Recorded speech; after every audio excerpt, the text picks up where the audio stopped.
Speaker. I appreciate on all sides of the House the congratulations. Okay, here, folks. This is what's going on today. We have, yeah, there we go.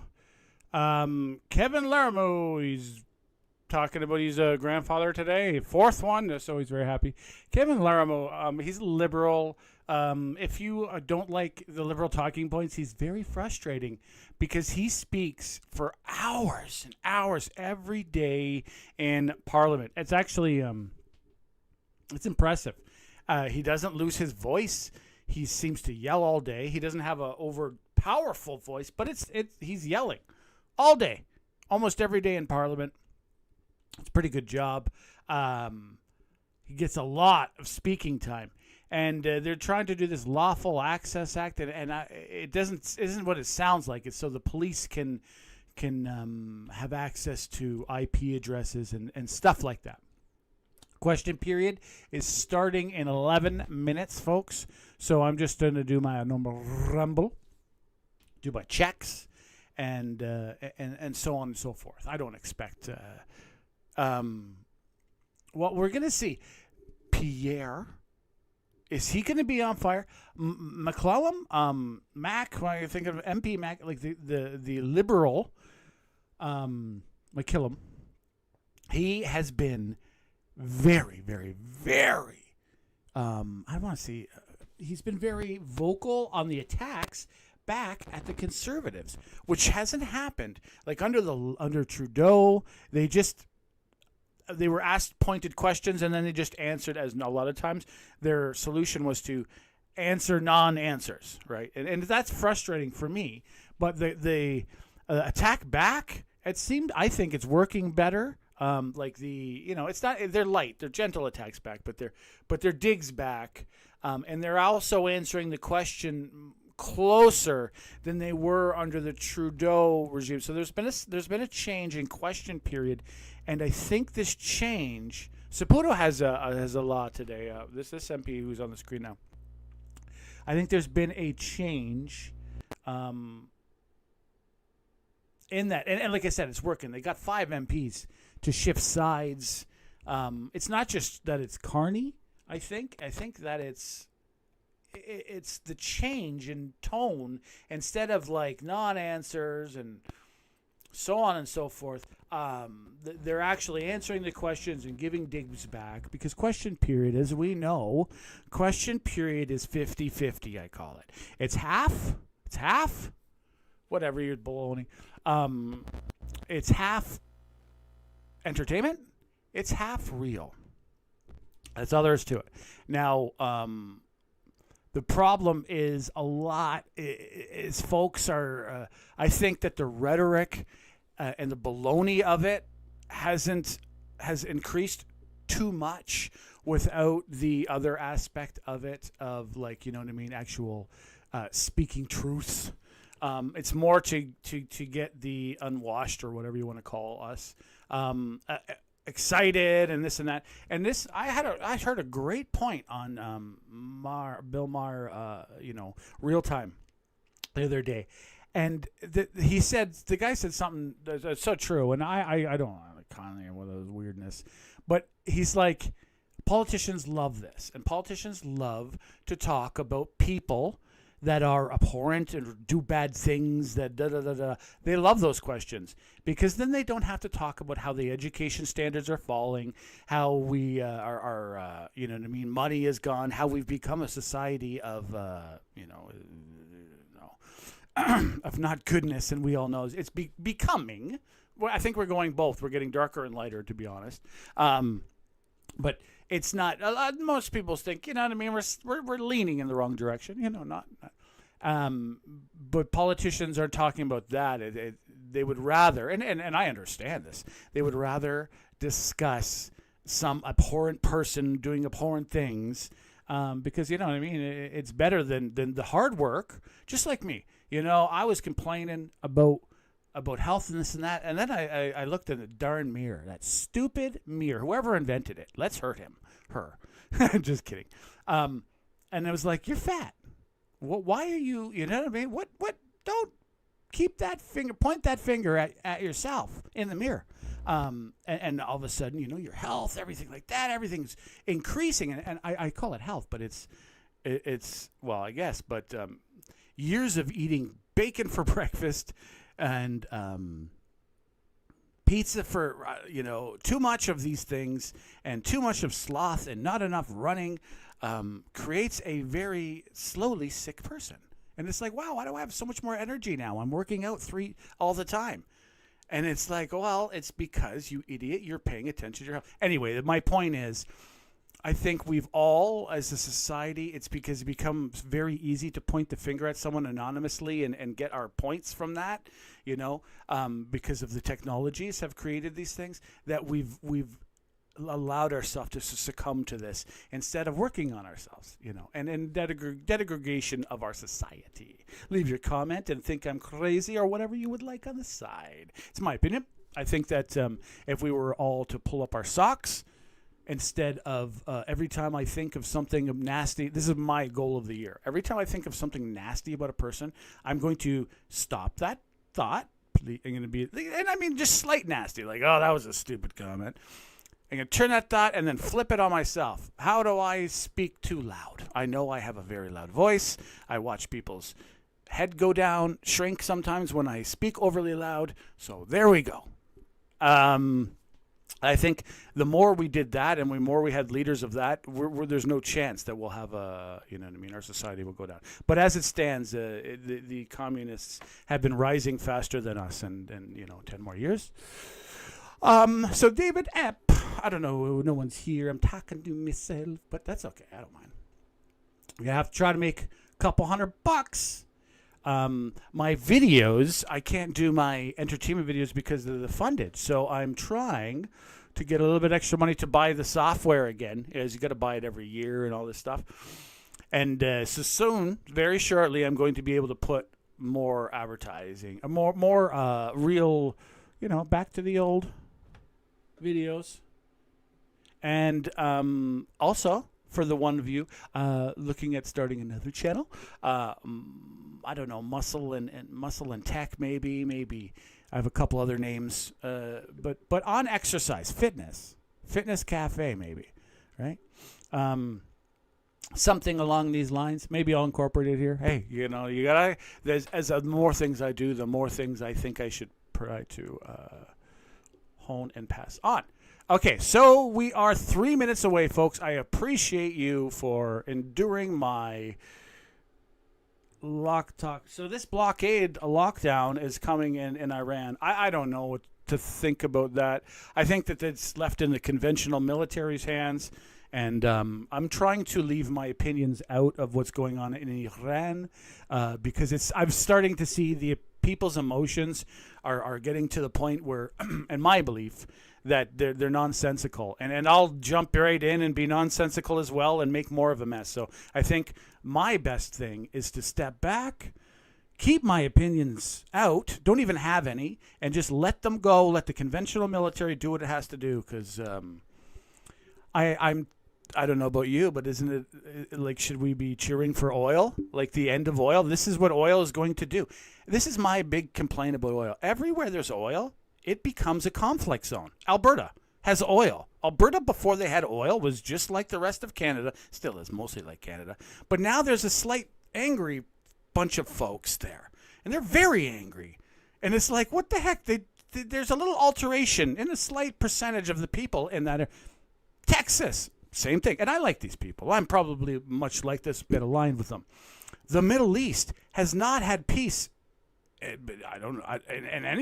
since they had oil. So this is my thing. Is there's something fishy with oil? Like everywhere there's, like, you know what I mean? Everywhere where there's oil, there's conflict. It's like oil creates conflict. I don't know.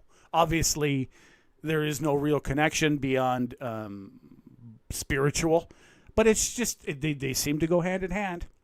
And my big angry thing, I love Alberta. I was there. I love the mountains. It's dry. Every barrel of, they have a problem with water in that province, and every barrel of oil takes a barrel or 2 barrels of water. And the other systems that are less environmentally problematic, that they put steam down there, uses more than that, quite a bit more actually. But it's a better system, but it uses a lot of water, and that water is not reclaimable. Most of it, it's steam, it's in the ground. I'm not against the oil industry. I'm against our separation and angry and trying to break apart our country for one industry. It's like, to me, the same thing as like the tulip industry, the Dutch tulip industry, trying to break apart, separate our country because they can't get enough cheap land to grow tulips. You know, tulip. It just doesn't, to me, you know, full steam forward with oil. In my opinion, I'm losing people. I know full steam forward with oil is a way to put your civilization directly in the path of every Middle Eastern country. Conflict, rioting in the streets, people very angry, and no progress. As I keep saying, this is the same way, is who would use a Coleman flashlight when they have a heater/light beside them, right? Once the technology, but the technology has to get there. So that's what, you know what I mean? That's where I differ with a lot of Greenpeace's. And where are they right now? They should be out in the streets, like saying, hey, like, why do you support oil? It's a conflict that has nothing to do with the oil. And I'm sorry I'm yelling. I'm not really upset. The conflict over there, we don't even get our oil from there. But they use an excuse. As soon as there was a problem, they raise the prices. The industry, hey, you can't blame them for it. You know, I don't get mad or upset for them. But you know, like, come on. It wasn't a strict demand like that, unless it's being highly manipulated, and it is, and we all know this. I think it's better for each country to, yes, produce their own oil to a small extent as it's whittling out. Expanding it is, to me, seems silly, but really we need to the new energies. Nuclear, come on. Nuclear, it's another stopgap to me. It's just like fusion as well. Fusion, nuclear, both of these things, they seem like they're, you know, we need power. We want to grow, so we're going to do these things. But, yeah, you know, I know. Once renewables, if renewables ever become, right? I don't know why we don't tap the energy of volcanoes more or down there. I don't know. But once their technology grows, to me, the argument for oil is done. And China is the first country I've ever seen of any import that has literally, they've gone on the attack on oil, and no one talks about it. They went on the attack with oil because they put almost $1 trillion into EVs. And they do not produce any oil in that country. They probably have oil. They don't produce it. They don't try to develop it. They don't even try to develop Russia's oil, which is just north. Their majority, 80% of their oil is coming from the Strait of Hormuz. They're literally, and they don't believe in, they're like almost, communism is almost anti-religion. They're buying off of the most religious folks. Do you think that their whole plan is to just one day say, no, thank you? Of course it is, I think. But we have to get there. And in my opinion is China's been leading the way because they've been looking farther into the future than us in the West right now. In my opinion, I don't know nothing, right? Any comments? Am I loud enough? Oh, no. Okay, I should just say welcome. Thank you for liking. I know I'm going on against the oil, but you have to, what is it? Strike the iron when it's hot. And so, but I mean this like on this subject, is this like it's time to really look at oil and how is the oil as a whole industry and how this country, like Canada had, the reason I'm most upset about it, I'm from Niagara Falls area or whatever, and we have power that comes from there, and it's just water falls down and there's lots of water. Us and the Yanks, the Americans, get a lot of power from this. And to me, it's like, why would we do anything else? Oh, there's Davies. Oh, statements by members. Why would we do anything else when Canada has the most? Right now, we have the most amount of waterfalls we could tap and hydro than anyone else. China is leading. Anyway, thanks for watching. Like, subscribe. Here is Parliament. an experience that reaffirmed for me the profound privilege of serving Canadians in the heart of our democracy. Recently in Winnipeg, thousands of New Democrats came together with purpose and unity to choose our new leader, Avi Lewis. Avi understands this moment demands bold action. He knows Canadians are facing rising unemployment, soaring grocery bills, and crushing housing costs. He will fight for good jobs with fair wages and give young people real hope for the future. The truth is Canada's NDP is needed now more than ever.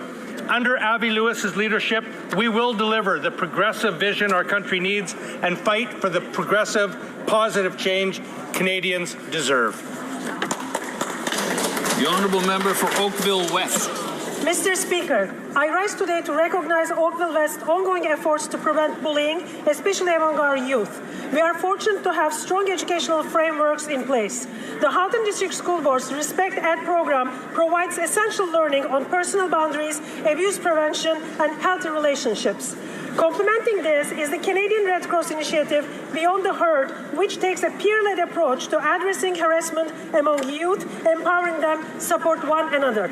Beyond the classrooms, the Women's Centre of Halton is doing critical work to help individuals break free from the blame cycle, fostering lasting and positive change. I'm also proud of my Oakville West Youth Council, which serves as a direct platform for our future leaders to research, discuss, and work on the issues that affect them most, including cyberbullying and online safety.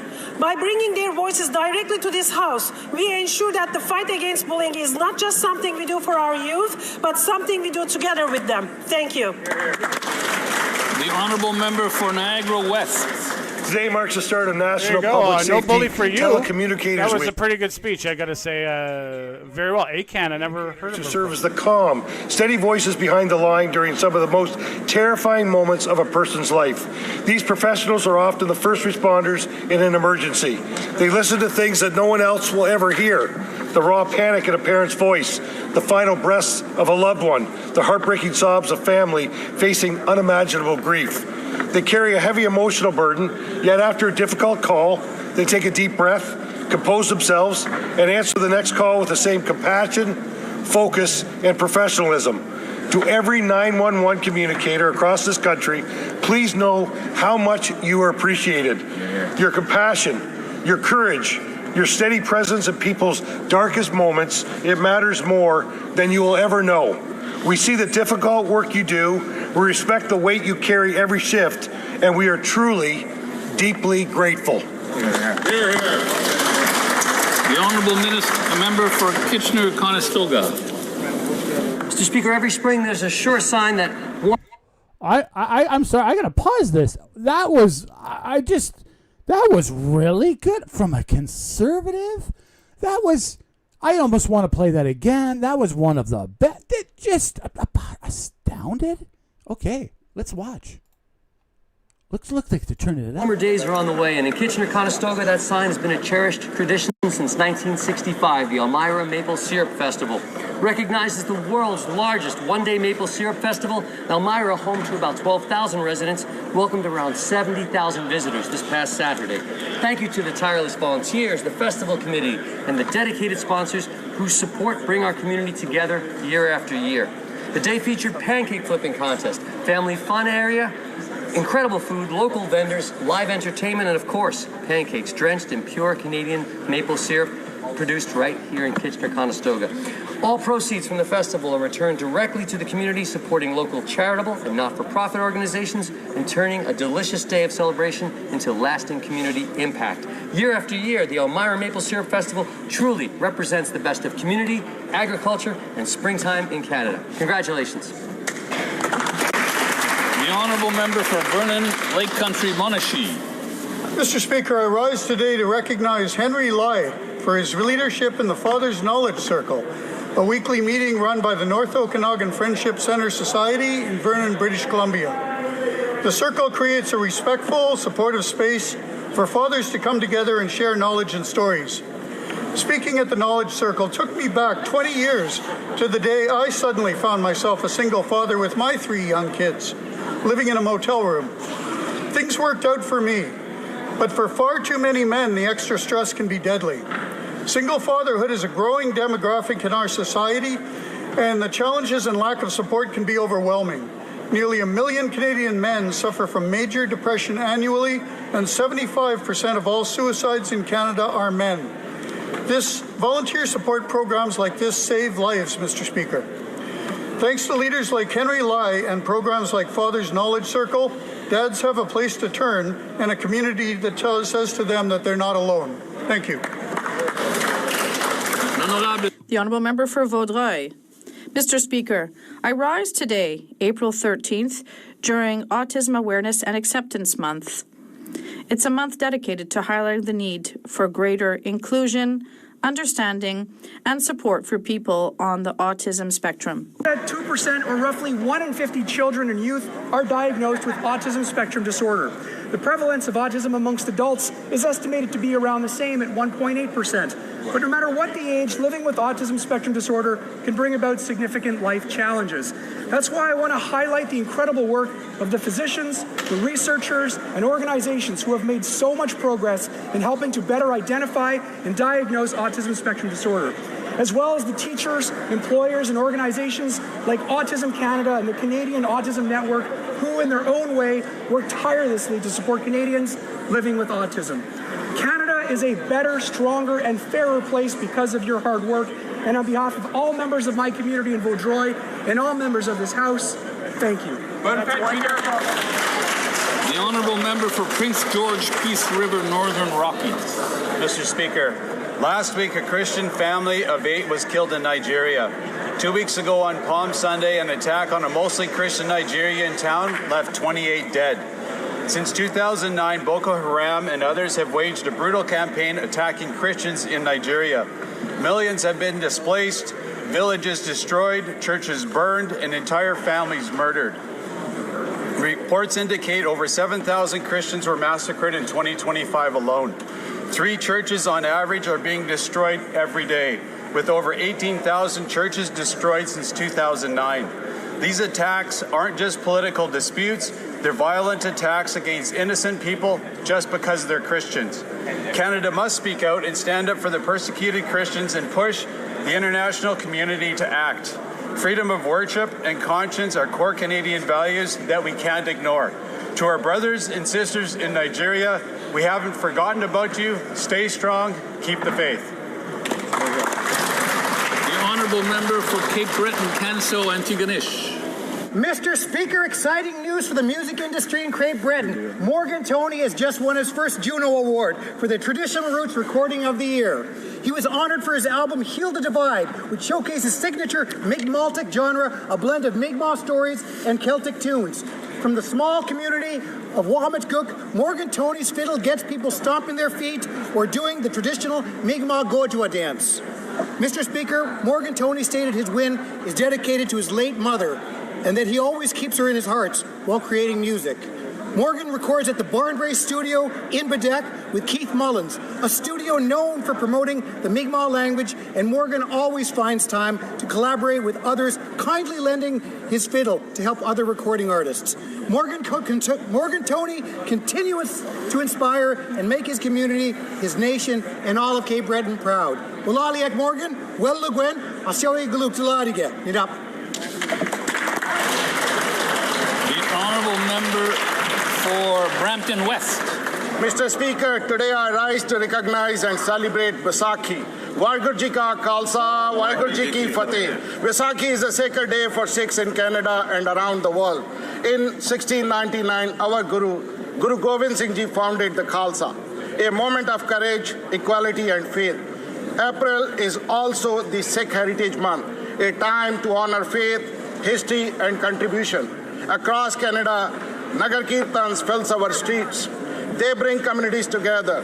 They reflect seva, unity, and generosity.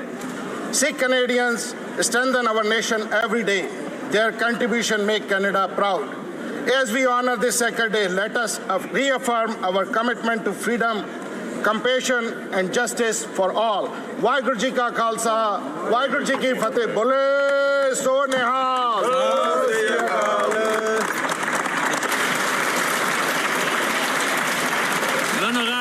The Honourable Member for Drummond. Mr. Speaker, Louis Saya, a Quebec comedy giant, passed away on April 1st. Co-author of Brew, Louis Saya is behind the most popular play in our history.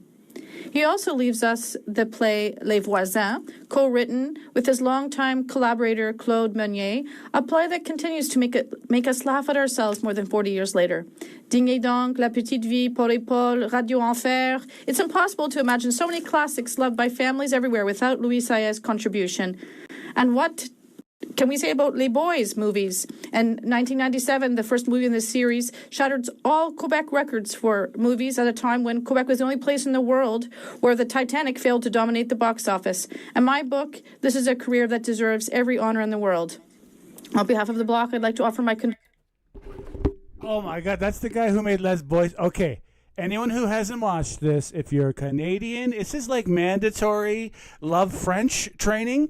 Because Les Boys, if you're a guy, the boys, it's these guys. They're like, you know, they're slobs, they're pigs, right? They're hogs, but they're good people, and they're like country guys, and they go to Europe to go play hockey, and basically that's it. There's some parts in it that are like, oh my God, because it's the era in it that I recall. I remember I watched it 20 years ago, and even then I was like, oh, that's a little bit too much, but it was a funny movie for the time, though. I think if you were to watch it today, our sensitivities may be alarmed. To be honest, I'd have to rewatch it. I think I may.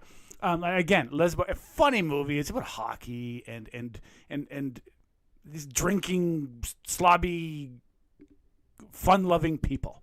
Anyway, I apologize. Thanks for watching. Like, subscribe, comment, and have a harmonious day.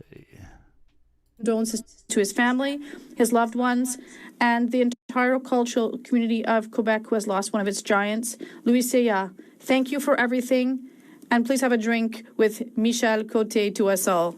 The honourable member for Milton East, Halton Hills South.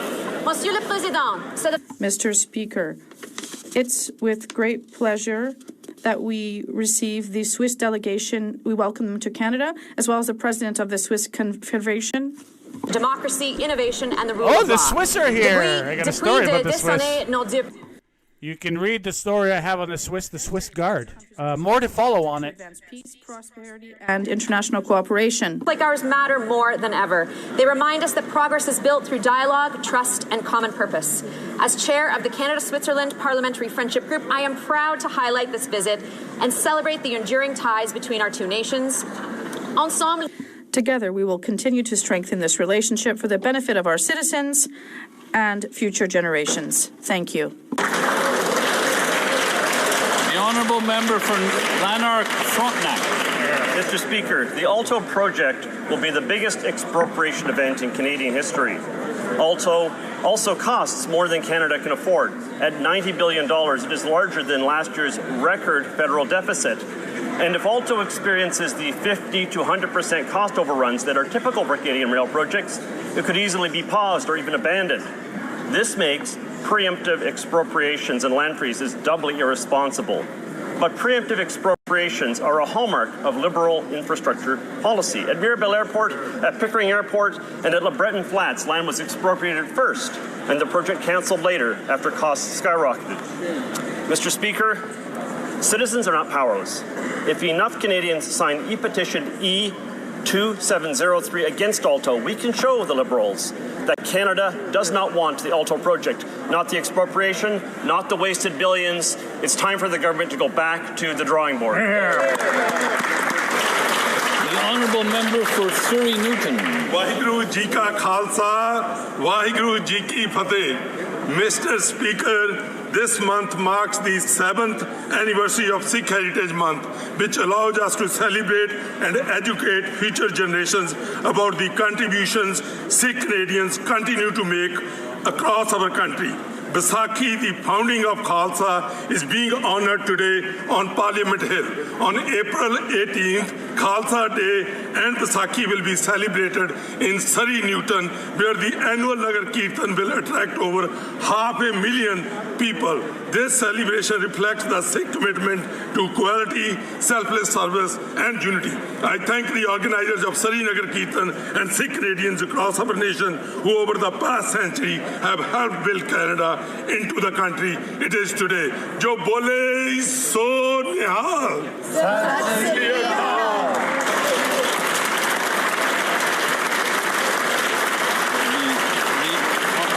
The honourable member for Edmonton Griesbach. Mr. Speaker, the Prime Minister was asked yesterday what he'll do to help Canadians suffering with high gas and diesel prices. He didn't have an answer.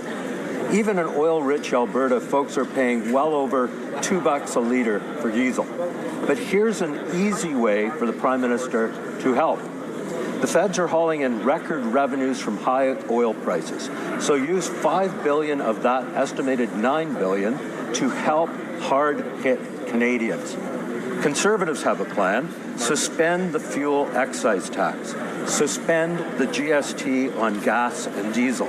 And kill the so-called clean fuel standard tax and hated industrial carbon tax. That would cut 20 cents off a litre of the price of gas and 21 cents off the price of diesel. Mr. Speaker, Canadians are suffering. They desperately need some relief from the pain at the pumps.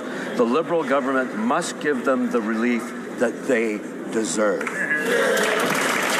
The honourable member for Winnipeg North. Thank you, Mr. Speaker. Over 4,500 people from across Canada came to beautiful Montreal on Thursday and Friday, where Mr. Speaker, we were able to witness a very much a common thread.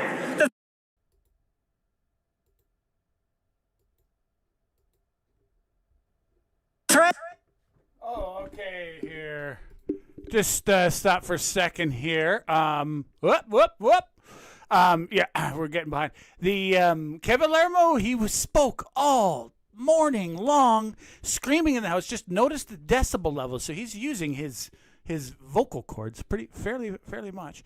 And now he's in statements by members, which is surprising that he got, maybe because he doesn't get much, only the nerds like me who watch Parliament all day long in the background kind of thing, will know his voice. Maybe those who watch Question Period will not know Kevin Lermo, so maybe Lermo, I know I'm saying it wrong, I apologize.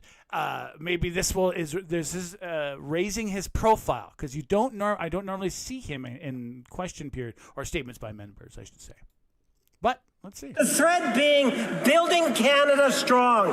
Building Canada strong means looking at diversifying our economy. It means building Canada's infrastructure. That includes big projects, by the way. Growing export markets. It means buying Canadian. Mr. Speaker, by using the power of our economy, we are able to provide things such as health care, home care services, improved dental programs, pharmacare programs. Mr. Speaker, building Canada strong means building the strongest, the healthiest economy in the G7. Thank you, Mr. Speaker. Thornhill. The minister won't stand up and give a clear answer. In fact, he won't even talk about gas prices, and it's very easy to see why. Oil prices aren't hurting this government. They're actually funding the government, because with every $10 of increase in oil prices, the Liberals get $2 billion more in tax revenue. That means Liberals are collecting a generational windfall. We are live at this second, right now live. Pay more for everyday essentials. I'll give the minister some more practice, and I'll ask him very slowly, will he suspend the out-of-control gas taxes and return the $5 billion to the people that paid for it? The Honourable Minister of Jobs and Families. Let's suppose for a moment, Mr. Speaker, that there is a generational windfall.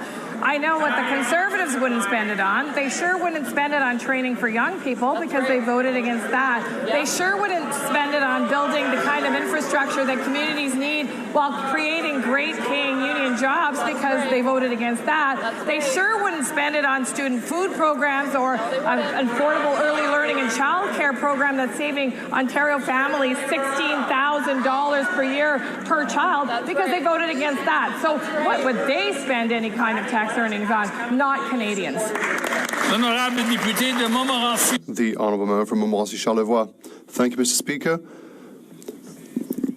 The government is taxing our road to success. Taxes seem to be the cornerstone of liberal decisions. Throughout the world, governments are acting to help their people overcome the current storm. But the Liberal government is doing the opposite. Ireland, Spain, Australia, Austria have all reduced their gas taxes to give a bit of breathing space for Canadians. Doing so would be responsible here, would be logical and effective. Will the Liberals follow our proposals and suspend the federal gas tax?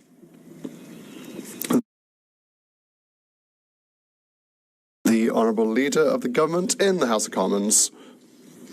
Mr. Speaker. Another new MP. That's a Conservative MP you don't see much of. First of all, I would like to congratulate Ms. Christine Fréchette for her election as the leader of the Coalition Avenir Québec. Before I answer my honourable colleague's question, she's the next Premier of Quebec. Now, with regards to the gas tax, I'd like to remind my colleague that we have removed the gas tax for consumers. We've reduced taxes for 22 million Canadians. We have invested in childcare, we've invested in dental care, we've invested in groceries.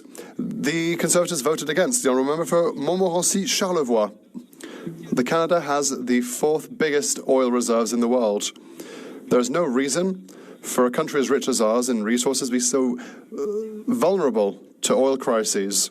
After 11 years of Liberal governance, all anti-development laws are implemented and are weakening our country. We are always going to be vulnerable to the oil industry as the oil industry is our global. Society and fund our public services. Sorry. We don't do that by taxing Canadians. Will the Liberals at least have the decency to give a bit of breathing room to Quebecers and Canadians by removing the gas tax? The Honourable Minister for Finance. Mr. Speaker, that is exactly what we have been doing. Allow me to help my colleague remember a few things. The first thing we did was reduce taxes for 22 million Canadians. There's also the Canada Childcare Benefit, the National School Food Programme, the Canadian Benefit for people living with disabilities, strengthening OAS. What we say to Canadians watching us today is that we have always been here for them in difficult times. And Mr. Speaker, people watching us know that a Liberal government will always be here to support them when times are tough. The Deputy de Beauce. The Honourable Member for Beauce. Mr. Speaker, the Liberals claim that federal taxes on oil and diesel will have no effect on inflation or the cost of living. Seriously, who will swallow that? These taxes amount to 25 cents a litre. Meanwhile, Canadians, the people of Beauce, workers and entrepreneurs, are seeing their bills skyrocket. And their spending power is going down. My question is simple. Will the Prime Minister abolish the federal gas tax? Yes or no? The Honourable Minister for Government Transformation. Thank you, Mr. Speaker. The member wants to talk about what has an effect on people's costs. Childcare investments have helped thousands of people in his riding. Dental care has helped close to 2 million Quebecers, Mr. Speaker. What about the grocery benefits which will allow families to save $2,000 on average? We have increased the number of places in childcare centres, and they voted against every time. The Honourable Member for Gaspésie-les-Îles-de-la-Madeleine-Listigouge. Mr. Speaker, the Minister of Finance in C-15 granted special powers to the company Alto to expropriate the citizens of Terrebonne to make way for the high-speed train. Bill C-15 bears his own name. However, the media have revealed that the Minister of Finance has personal ties to Alto's senior management. A Liberal minister in the midst of an election in Terrebonne is therefore facilitating the expropriation of the people of Terrebonne, acting on behalf of a company with which he has close ties. Why is the Liberal minister working hand in hand with Alto to the detriment of the rights of the people of Terrebonne? The Honourable Minister of Finance. What a surprising question from the Bloc Québécois. It's old political tactics, so it's not surprising at all. Ad hominems, false allegations against members of the public service. That's not the kind of politics that Canadians want to see right now. I've followed all rules and will continue to fight the most resilient economy in the G7. The Honourable Member for Gaspésie Île-de-la-Madeleine, Listigouge. Mr. Speaker, the Minister has never taken the necessary arm's-length distance. It's in his Bill C-15, which he himself tabled in the House, that we find the measures to facilitate the expropriation of the people of Terrebonne. It was he who asked for this bill to be drafted in response to his budget that he himself tabled. So, once again, the Liberal Minister has close ties with Alto's management. The Liberal Minister has legislated to help Alto expropriate the people of Terrebonne. Is it really the sort of policy the Liberal government is offering to the voters of Terrebonne today? The Honourable Leader of the Government in the House. That question, Mr. Speaker, is a dishonour on the Bloc Québécois. The Minister gave an answer with regards to Terrebonne and all communities that will be on the high-speed train path. I can ensure Canadians that everything will be done with due consideration, with due respect, with sensitivity. We'll be listening, but we will continue to build our dream train for all Canadians. The Honourable Member for Gaspésie, Île-de-la-Madeleine, Listigouge. Mr. Speaker, the only reason for which the Ethics Commissioner did not censure the Minister of Finance is because he himself would not personally benefit from these actions. No, those who benefit are the Liberal government and Alto, who will now be able to expropriate the people of Terrebonne more easily. And those who lose out are those who will find themselves on the route imposed by Alto for the high-speed train. Why do the Liberals not seek to win over the citizens of Terrebonne and work with them by truly listening to them instead of taking away their rights and threatening their land? The Honourable Leader of the Government in the House. Those who benefit are 40 million Canadians who have a dream, and that is a high-speed train, and they've been waiting for this for 40, 50 years. This dream is within reach. First of all, between Quebec City and Toronto, and we'll continue, Mr. Speaker, because we will have built the best technology. We're going to change the mobility landscape in Canada, and we will build this train. The Honourable Member for Calgary East.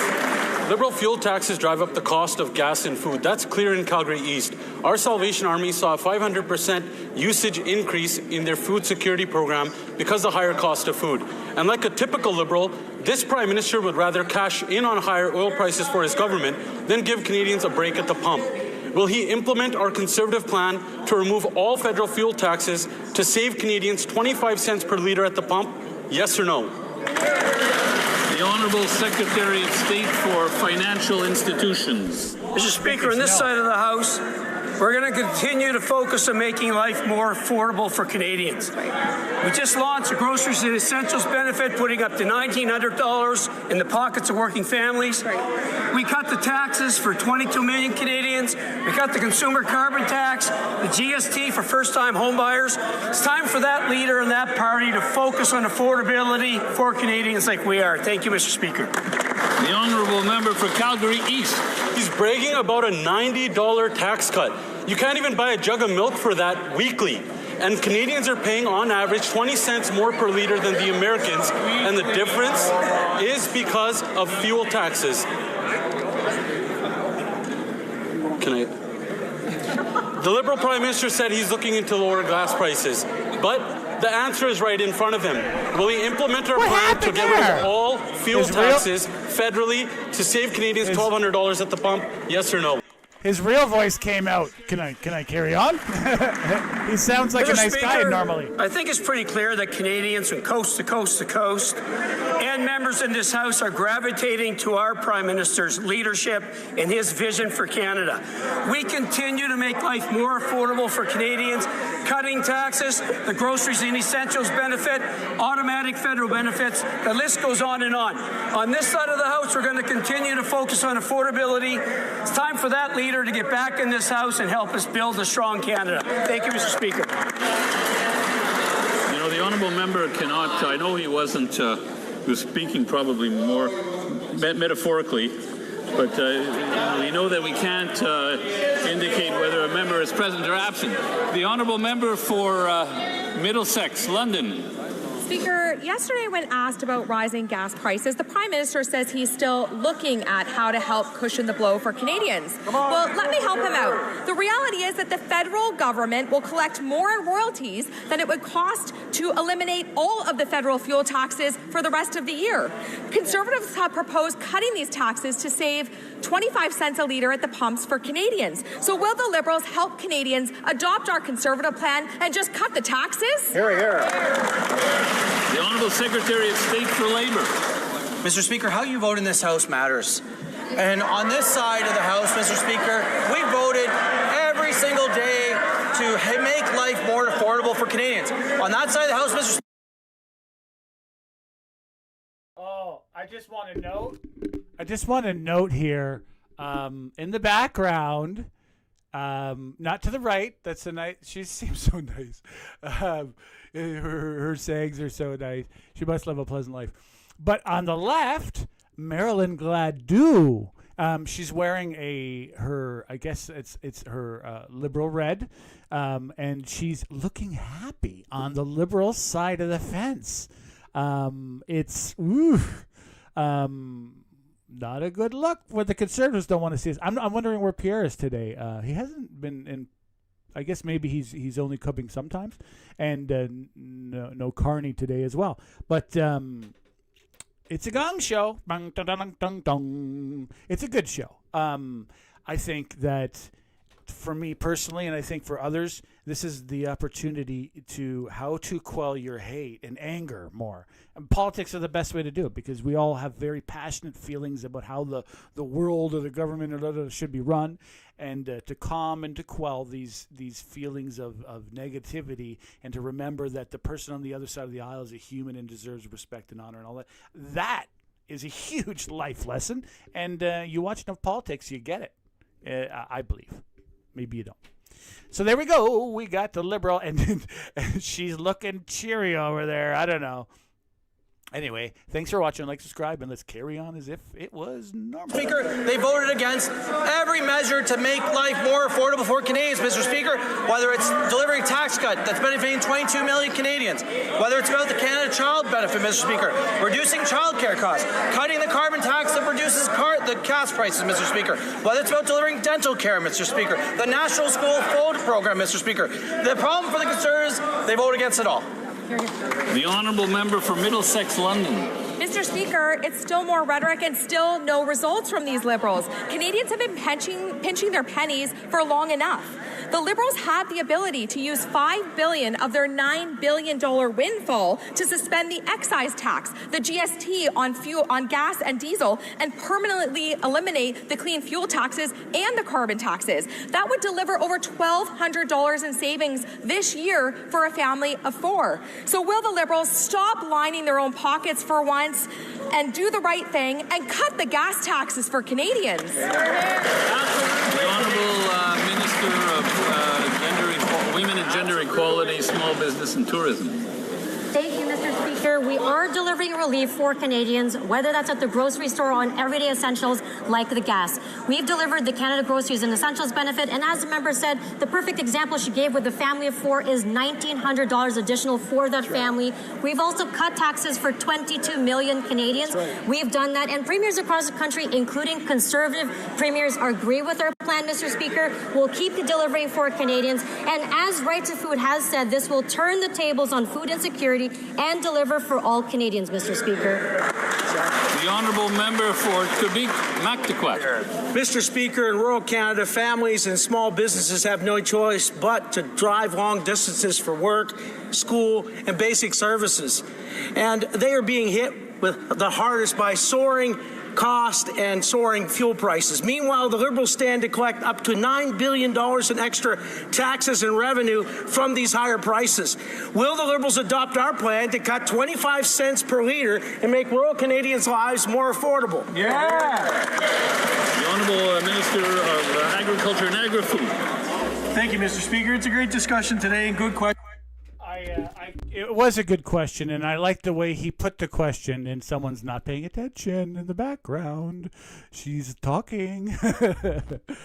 Carney's watching. Anyway, I'm just kidding. But no, he stated it well, because this is my biggest point with oil. If there's the people that hate oil. It's like, yeah, but there's no alternative to someone who lives in the country. A lot of times, there's just, you know what I mean. We live in the winter. The EV stuff isn't there yet for tractors and all these beautiful things. So when he specifically, that MP specifically said, hey, you know, we got to make this better for rural citizens who don't have the alternative. They don't have a bus they can take, a train, or any gosh darn other public transit. That is the focus I think the Conservatives need to hone in on. The country people have a different life right now at this point in time scenario than those living in the cities who have alternatives. And the Conservatives, if they were to differentiate that more, it will, I think, deter less people. But I don't know. I'm just talking. Thanks for watching. Like, subscribe, and comment. Questions, Mr. Speaker. We're all concerned about Canadians. But one thing we missed to talk about, Mr. Speaker, is the geopolitical situation we find ourselves in. Mr. Speaker, we're not in charge of everything that's happening in the East, but we're certainly looking at all applications. When we talk about investments, Mr. Speaker, we're talking about $1.5 billion towards initiatives to adopt clean technologies for our farming community, $3.5 billion sustainable ag partnership with the provinces, super deduction productivity fund, youth employment, $27 million investment 2 weeks ago. We're doing everything we can to make life more affordable, Mr. Speaker. The honourable member for Quebec-Mactaquac. Mr. Speaker, rural Canadians and Canadians across the country, for that matter, know that our biggest challenges are not coming from without. They're coming from within through overtaxation and overregulation. When will this government, knowing that they're going to be collecting billions more because of these high taxes, when will they come up with a plan, adopt our plan, and reduce the cost on fuels by 25% or 25 cents a liter, and provide $1,200 more immediate relief for Canadian families per year? Why won't this government stop the delays and finally give Canadians a break at the pump? The Honourable Secretary of State for Seniors. You know, Mr. Speaker, when we went to the polls just about a year ago, I went door knocking in my riding of Esquimalt Saanich-Sooke, and I talked to this gentleman, Craig, at the door. And he said to me, you know what's really important to me is an income tax cut. And here's the thing, I want to know why it would be better to vote for you than the Conservatives. And I said, well, because if you vote for us, the tax cut's going to come in right away. You get up to $800 a year. If you vote for those guys, you got to wait 4 years. It's not even in their plan until they're theoretically re-elected. So, Mr. Speaker, Canadians chose. They chose right. The honourable member for Kitchener Centre. Mr. Speaker, Canadians are struggling with the rising gas prices while this government keeps piling on taxes, and more taxes. Kitchener Centre families are paying more at the pump. Our seniors are worried about driving to see their grandchildren. Our workers have to pay more just to get to work, on top of the rising cost of everything else. Why won't this Prime Minister adopt our Conservative plan and reduce the gas tax? It'll save 25 cents per litre for Canadians to give them the relief they deserve. The Honourable Secretary of State. You know, Mr. Speaker, as the Secretary of State for Seniors, I talk to seniors across this country, and I talk to seniors in Esquimalt Saanich-Sooke on Vancouver Island. And you know what they tell me? They tell me that they cannot trust these Conservatives. And they can't trust them because they have great memories. And you know what they remember? They remember that those Conservatives wanted to cut their old age security from them.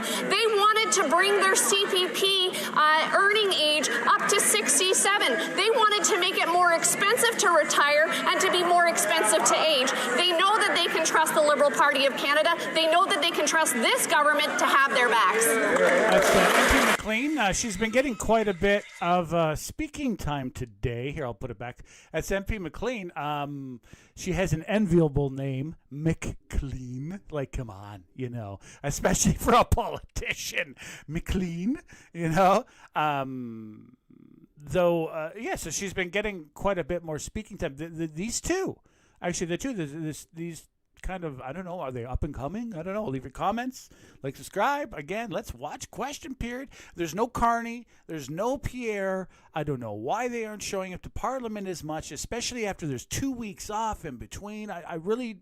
I'm confused by it. Are they attempting to lower it to give others an opportunity? I am not sure. Let's watch. They know that they can trust this government to have their backs. The Honourable Member for Rivière-du-Nord. Mr. Speaker, the Minister of Finance tabled Bill C-15 concerning budgetary provisions. Yet, C-15 contains measures to help Alto expropriate the people of Terrebonne along the high-speed rail route. Mr. Speaker, you might be asking, what is the connection between the Minister of Finance, a budget bill, and expropriations? Well, there isn't one, except that the Minister of Finance has close ties with Alto's senior management. Why did he use his budget bill to help Alto, with whom he's particularly close, to evict the people of Terrebonne from their homes? The Honourable Leader of the Government in the House. Even if the Bloc Québécois has changed spokesperson, it's still a dishonour on them. When it comes to asking the same question, this is a Crown corporation that is building a high-speed train, a project that Canadians want to see. The people of Laval, the people of Montreal, the people of Trois-Rivières, and the people of Terrebonne, they all want to see this train happening. We will make this train happen for Canadians, for Quebecers, even if the Bloc is always against. The Honourable Member for Rivière-du-Nord. Mr. Speaker, if the Minister had recused himself from the Alto case, he wouldn't have tabled a bill that directly concerns the Alto case and benefits Alto. The people of Terrebonne are not duped. What they see today is a member of the Liberal Party helping a company whose senior manager he is close to, a company created by the federal government. And he is helping the company expropriate the people of Terrebonne from their homes by undermining their rights. How do you, Mr. Speaker, expect the people of Terrebonne to trust this Liberal government after all that? The Honourable Leader of the Government in the House. Mr. Speaker, the people of Terrebonne want to see this train happen. They want to be listened as well. They want their opinions to be heard. They want us to go meet them. They want the government to consider their opinions, but they also want to go aboard and climb aboard a high-speed train that will go from Quebec City to Toronto and that will change the mobility landscape for Quebecers and Canadians, Mr. Speaker. We will build this train whilst taking into account people's opinions, but we will build it. The Honourable Member. I'll say quietly, I am skeptical of the train happening because Canada's track record of not building anything because we don't have the will to move forward. It's like, well, we'll allow individual and we'll allow oil and gas to the day we die, but to put a train in for the masses, like rich people don't care about that. They're like, why? Why would you want? We don't want a train. That's why I keep every rich person like, yeah, because you won't use it, But eventually, if you go to Europe, you realize, oh, this kind of does make sense. We can't. I don't think the way of 25-lane highways is always the answer, in my opinion. Right? Trains are the way to alleviate our growing, concentration population. Though, you need to have someone who's running this who doesn't. Who wants to put it forward with everything they got. Like, they got to spend their political capital to do this. And I don't know, do we have someone on that? That's a question mark. And for Louis Saint Laurent, Akiawenrak.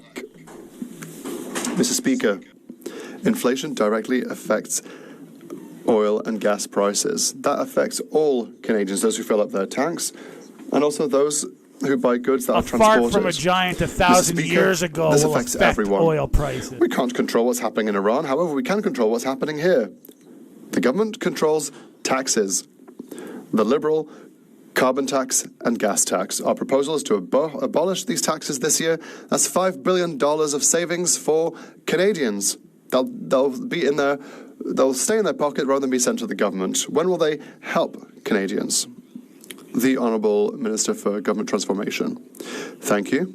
Yes, oil prices are affected by a number of factors like the conflict in Iran. There are some things we control. There are some things that he controls as well.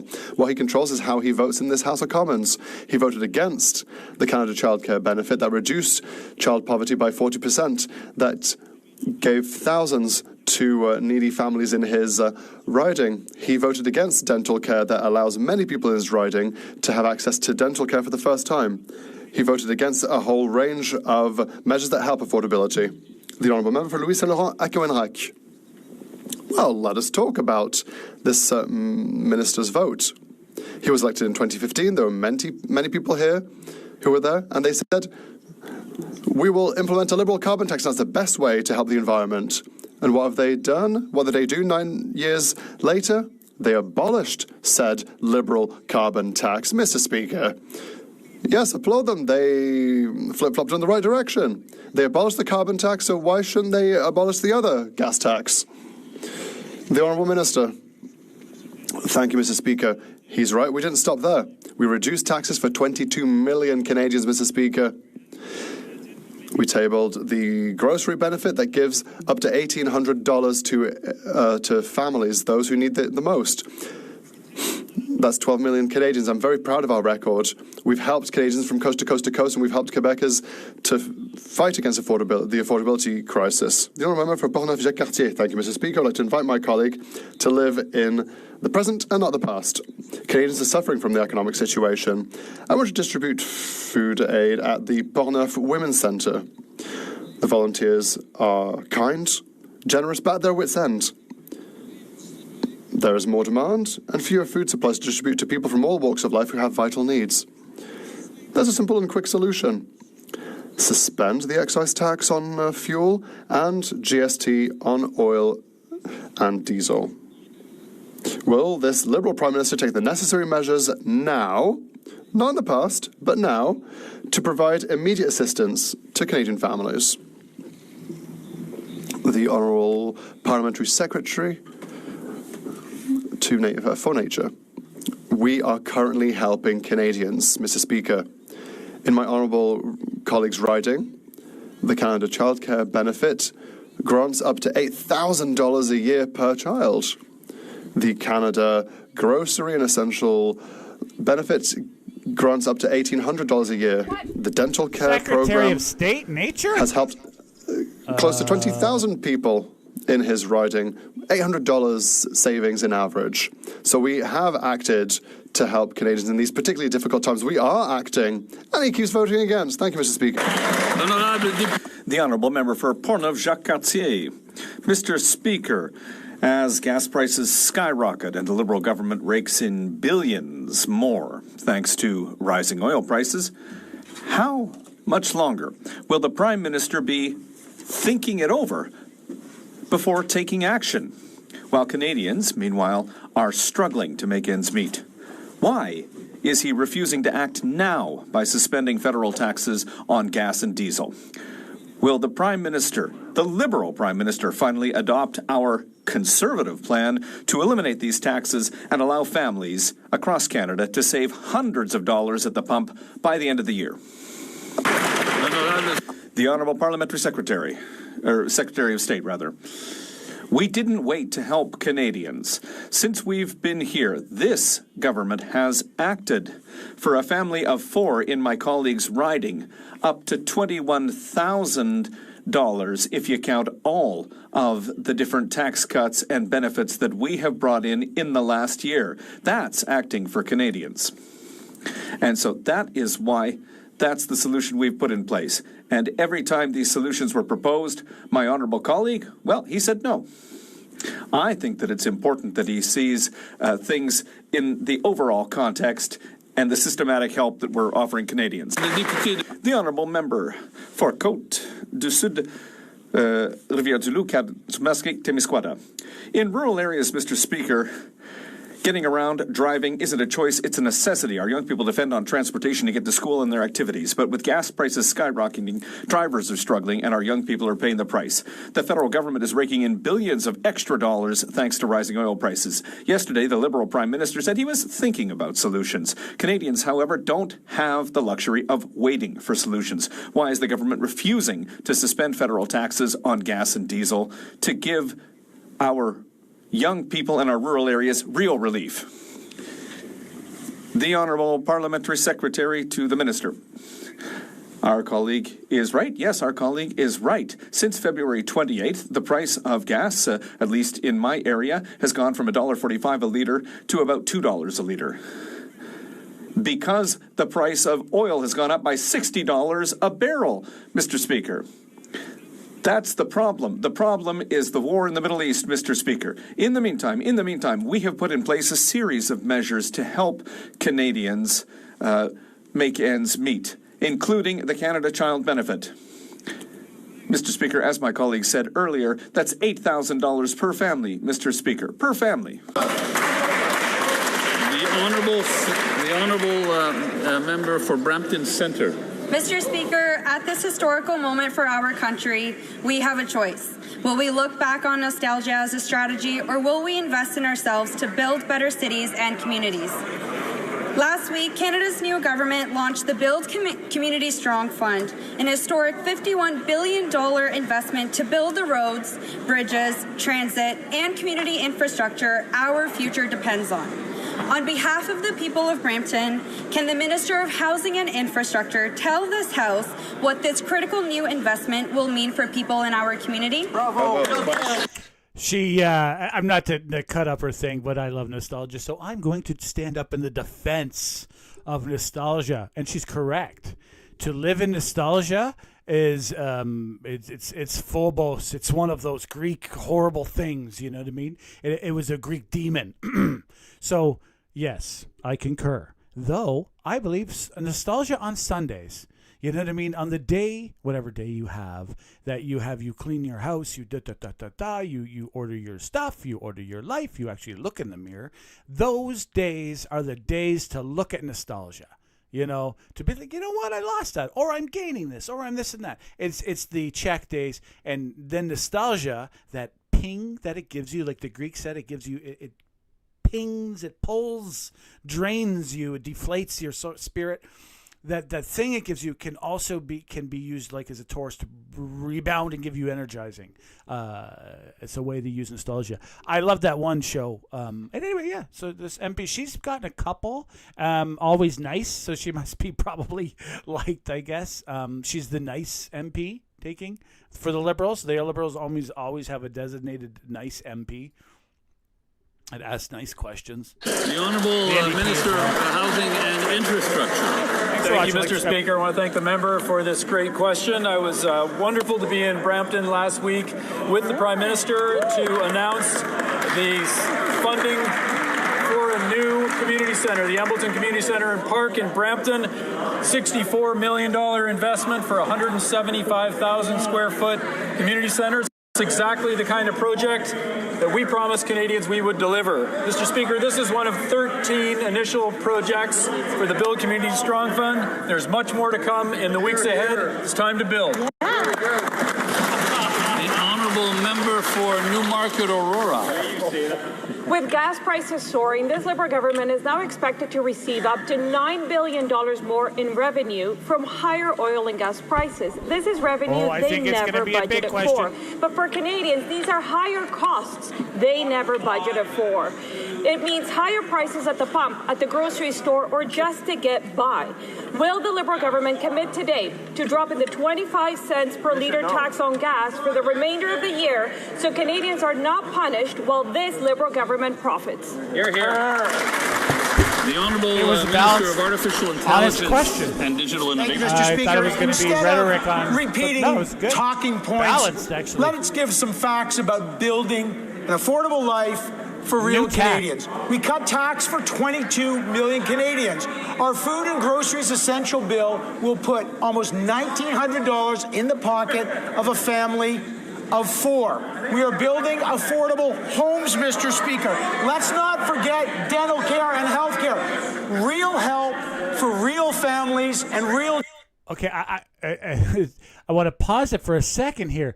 Solomon, because of his, I think, media background, another enviable name, he understands the escrow as well.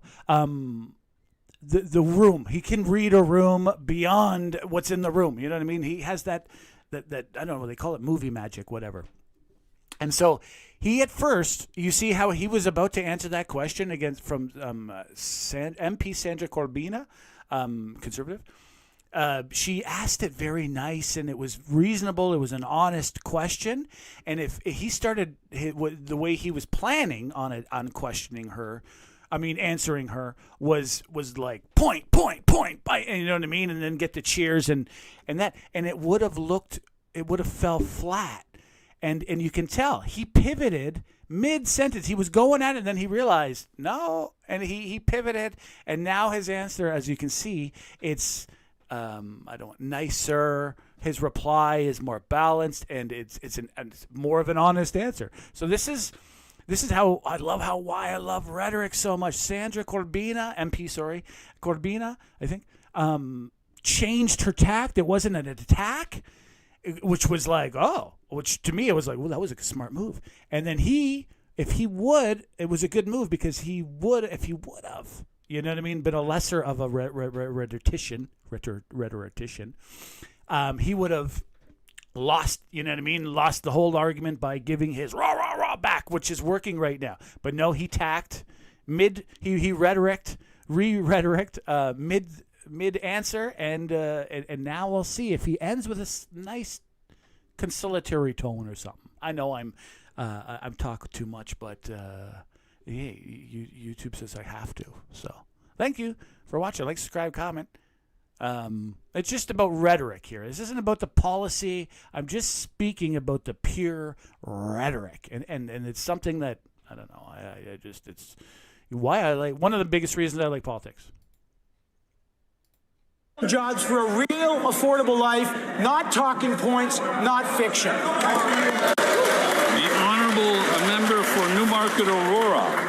Mr. Speaker, there was no acknowledgement of the $2 per litre gas and no solutions to address it. What we hear is we're looking into it, we're following the issue, or we're just patting ourselves in the back for something.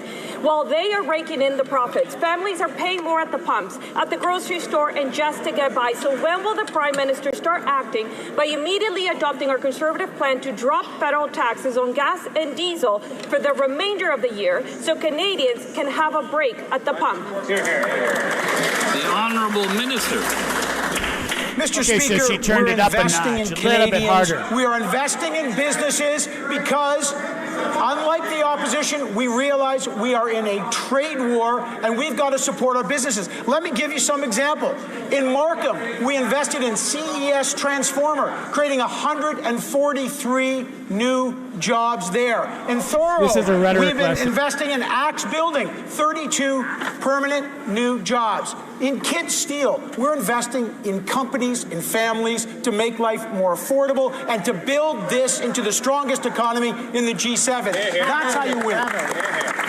The honourable member for Cloverdale Langley. This again, it's about not what he said, it's how it's being said, the rhetoric of it. And so she hit him with an attack. I know I'm dissecting this overly, but these two did such a great job, both of them. I'm just impressed.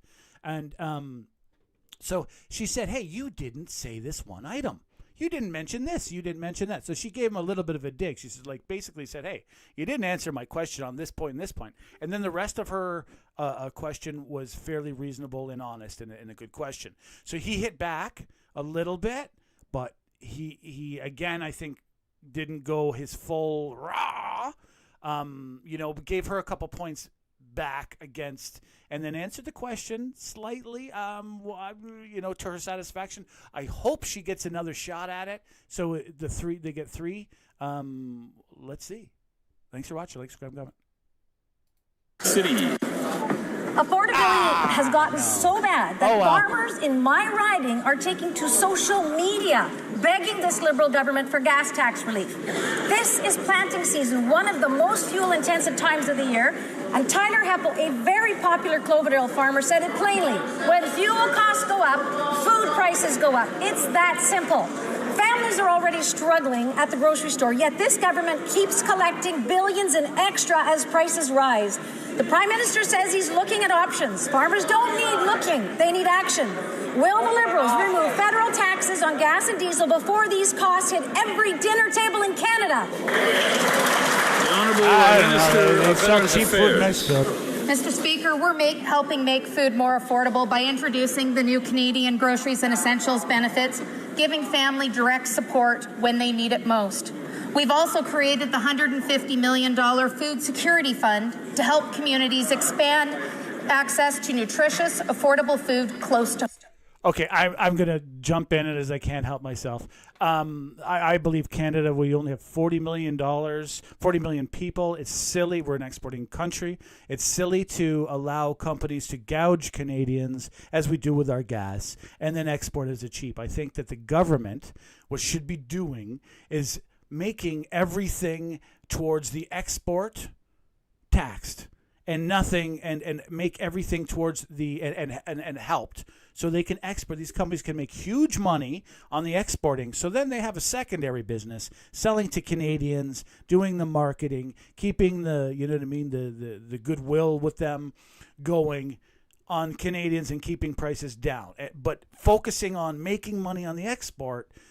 You can't work that with all of the industries, but with wheat, with soy, with a couple of these things, this could be done to help alleviate our prices instead of what's happening now. And it would be very complicated and a bureaucratic mess, though I think we have to do something about it, or else it's just, with Canada having monopolies, it really is hard to you can't beat it down, because if you just say, oh, we're going to hurt this one company that does wheat, well, it's a monopoly, so we're in big trouble. So you have to assist the company, help the company to make money in another avenue, so they move that, so they could do in Canadians. In my opinion, right? You can't use the stick with monopolies. And Canada's a monopoly. We only have 40 million. It's tough to get products into our country. It's hard to get companies to open a company in our country, especially because of collusion and all these wonderful things.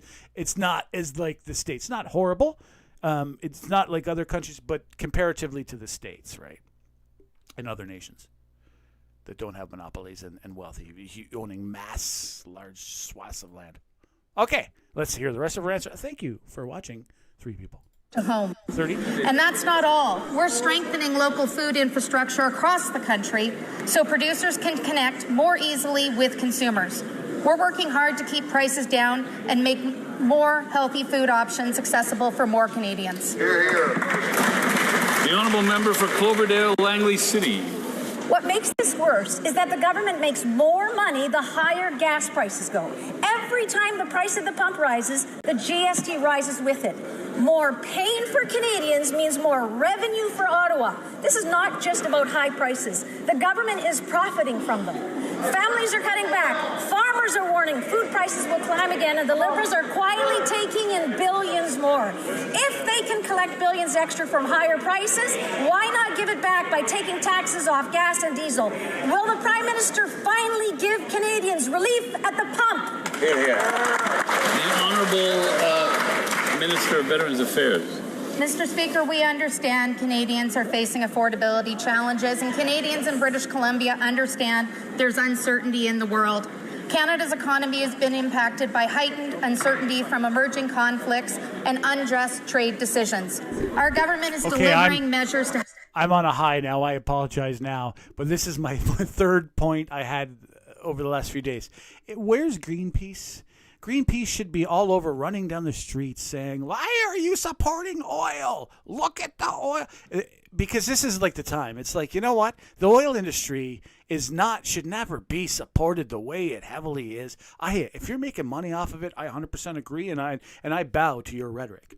You know what I mean? Canadians. But the thing is if you're talking about investing Canadian taxpayer dollars, allowing companies to come in with the oil industry. The oil industry, a giant farted 1,000 years ago in the Middle East, and then the oil goes up. There's no reason for it, and they're continually going to do this. And all Greenpeace has to do is just say, see, that's all they got to do.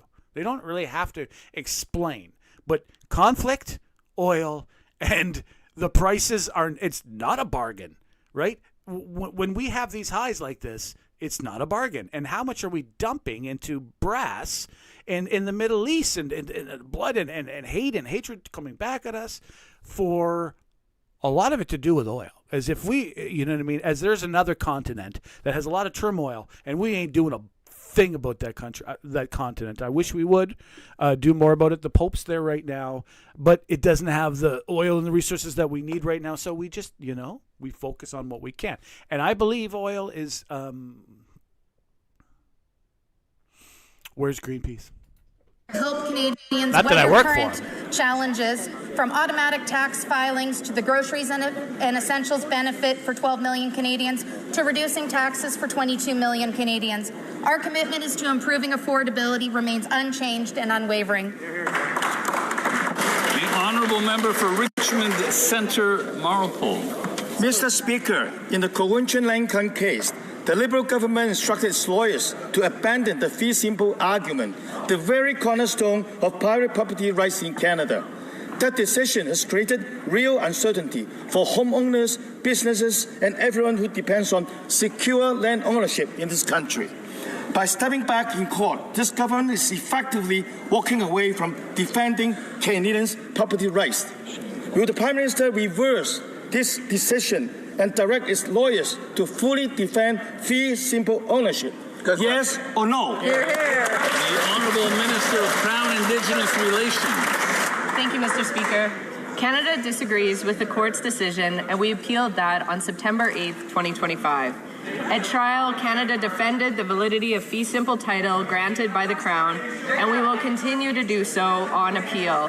The decision's potential implications necessitates greater legal clarity, and our government is committed to attaining that clarity through the proper legal process. Thank you, Mr. Speaker. The honourable member for Richmond Centre Marlpole. The government says it supports private property rights, yet it negotiated the Musqueam Agreement behind closed doors, without protections and consultation with affected communities. That approach is creating uncertainty for homeowners, businesses, and investors who rely on transparency and stability. Canadians still feel their property rights are not safeguarded by this Liberal government. Hear, hear. Will the Liberals match their words with action and commit to a full legal binding transparency agreement and to protecting private property rights in all future agreements? Hear, hear. The Honourable Minister. First off, let me be clear, the Musqueam Agreement does not affect private property rights.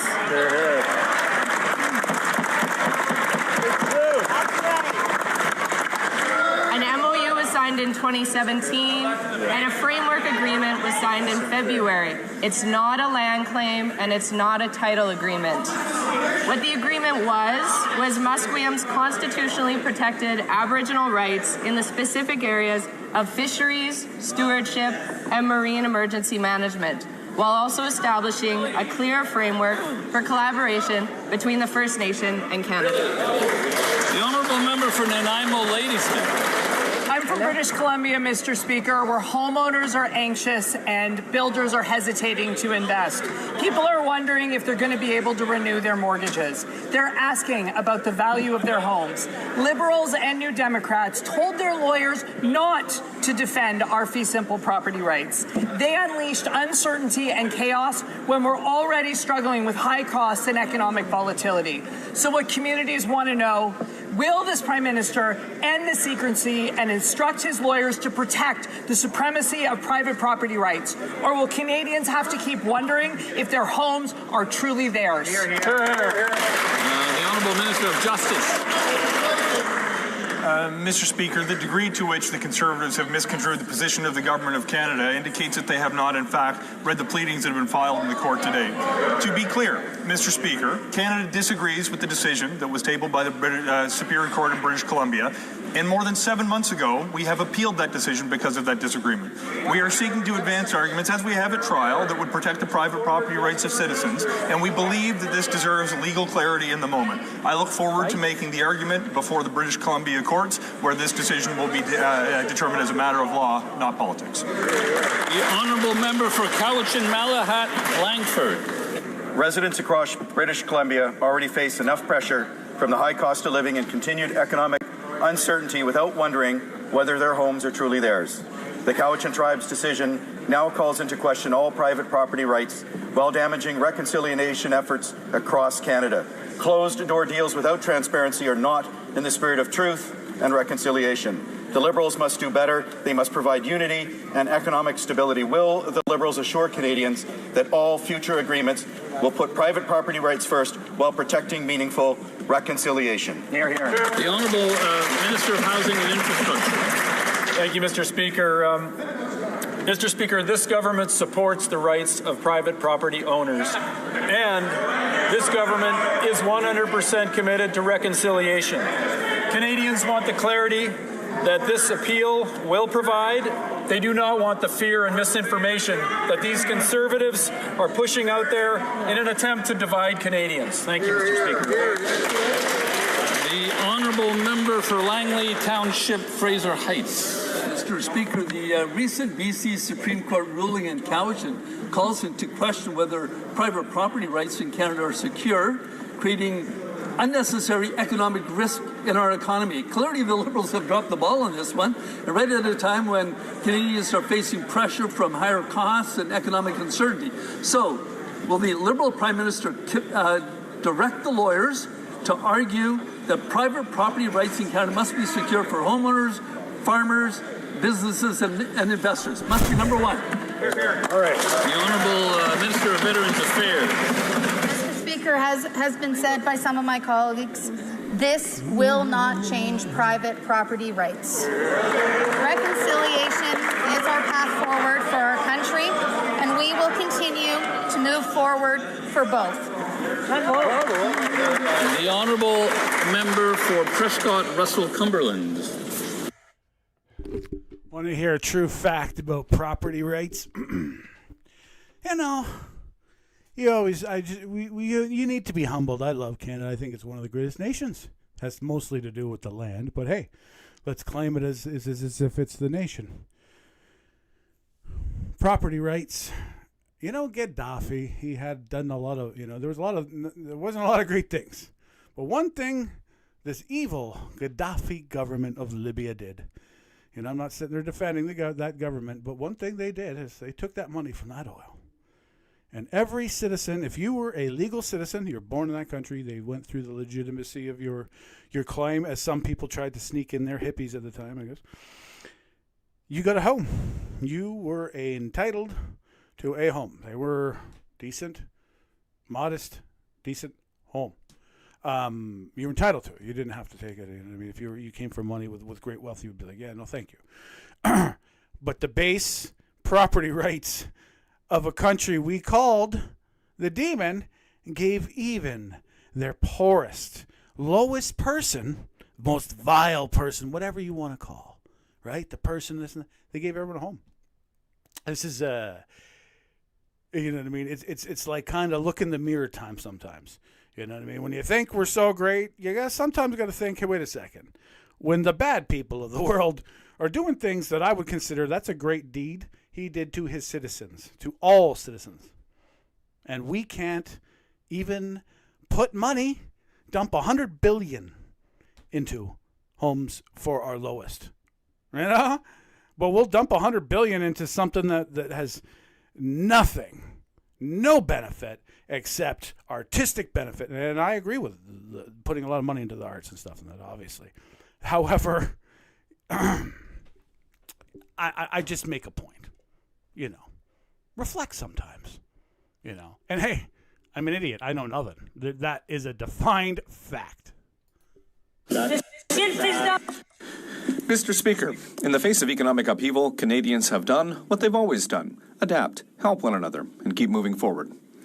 More and more Canadians are choosing to discover and celebrate what makes our country unique.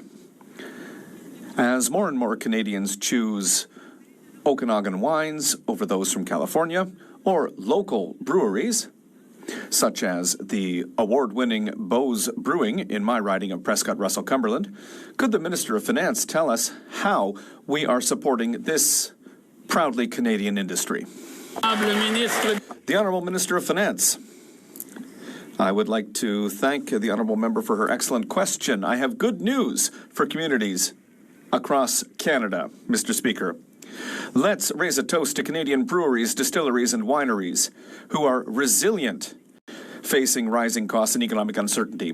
By extending the reduction in alcohol excise taxes for 2 years, we are protecting our brewers, distillers, and winemakers, and we're allowing them to put their best foot forward, Mr. Speaker. This will allow us to concentrate on growing their businesses, supporting local workers, and obviously letting them promote their products. Thank you, Mr. Speaker. Member for Leeds, Grenville. To give an explanation on what happens there. Oh, MP Scheer is discussing just one seat, maybe two possibly seats missing in the front. A lot of Conservatives missing. More so the Liberal bench is full. But hey, as always, Brassard and Bizon are always there. Like I said, there's other MPs that are there all the time, but those two, it's just like, oh my God, they're going to be there.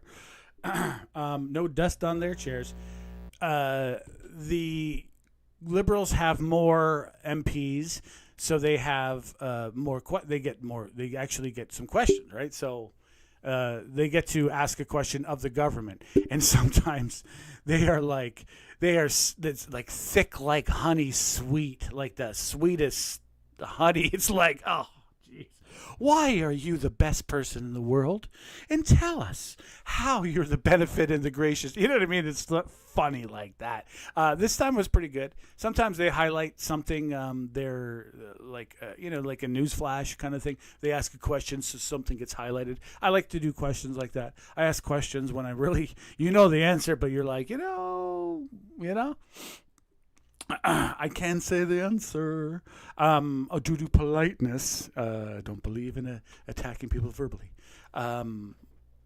Fail, I do. Let's watch and continue.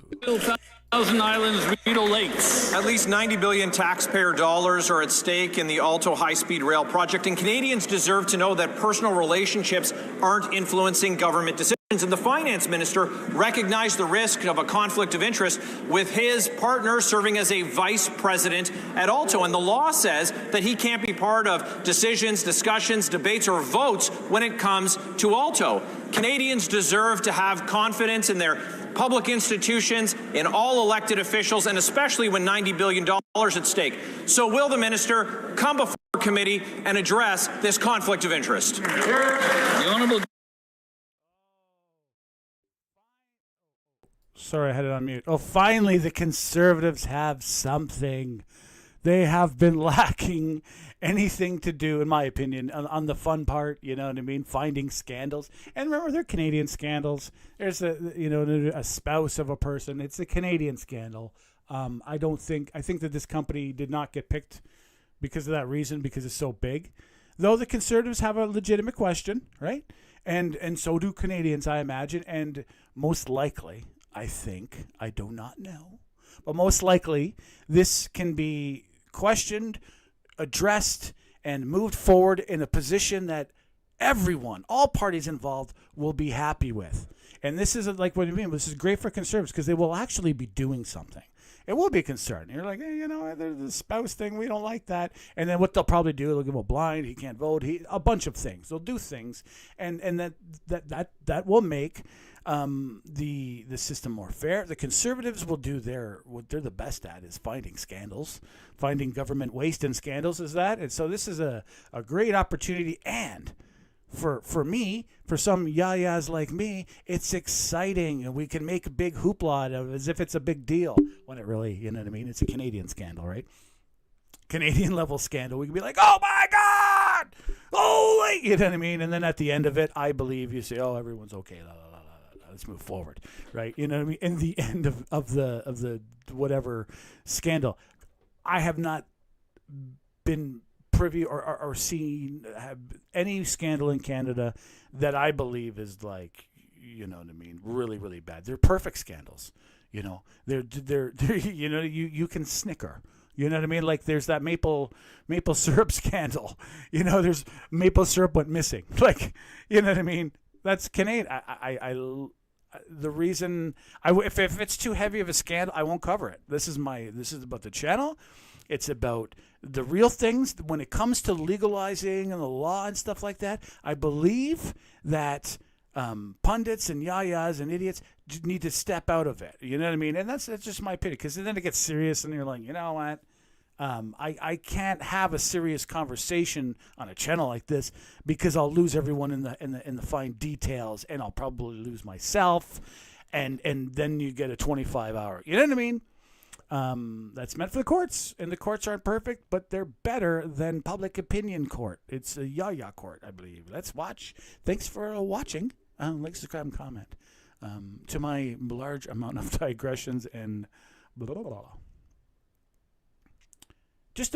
Basically what I'm trying to do is something pops into my mind, and I'm going to put it out there for my later usage as the book of rhetoric that I'm building with a couple other books. Government House Leader.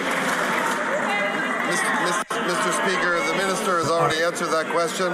There is no risk, of course, and the minister complies, as we all must, with some of the most stringent ethics rules in the world.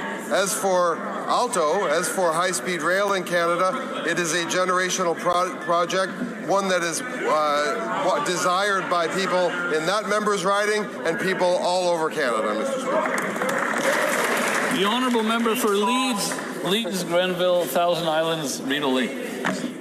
We've got the government House Leader disagreeing with his finance minister here, and this is the confusion that's created for Canadians. It's the finance minister who said that he needed to recuse himself from the discussions. He said he needed to put in place a conflict of interest screen, but then went ahead and participated in discussions, debates, even said at Senate committee that he was delivering the goods for Canadians. Exactly. Well, if he's recused himself, why is he also voting on this issue in the House? Canadians have concerns about how this $90 billion is being spent. They're concerned about this conflict of interest. Why won't the finance minister speak for himself, get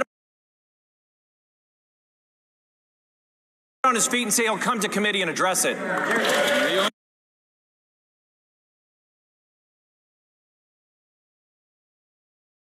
That was me. I just changed it. Oh, that was a good question here. You get Leona, I believe. Sorry, I'm playing with the thing here. I'm going to put his question back. He had a sip of coffee. There we go. He had some poof in that. And that's so I'm going to put it back. But no, Leona. Leona Tesla. If we knew the mysteries of 3, 6, and 9. First they went after was Venezuela. The second was the Strait of Hormuz. The third largest landmass with oil underneath is Alberta. Oh, any thoughts? Okay, now I understand it. Yeah, okay, I do have thoughts.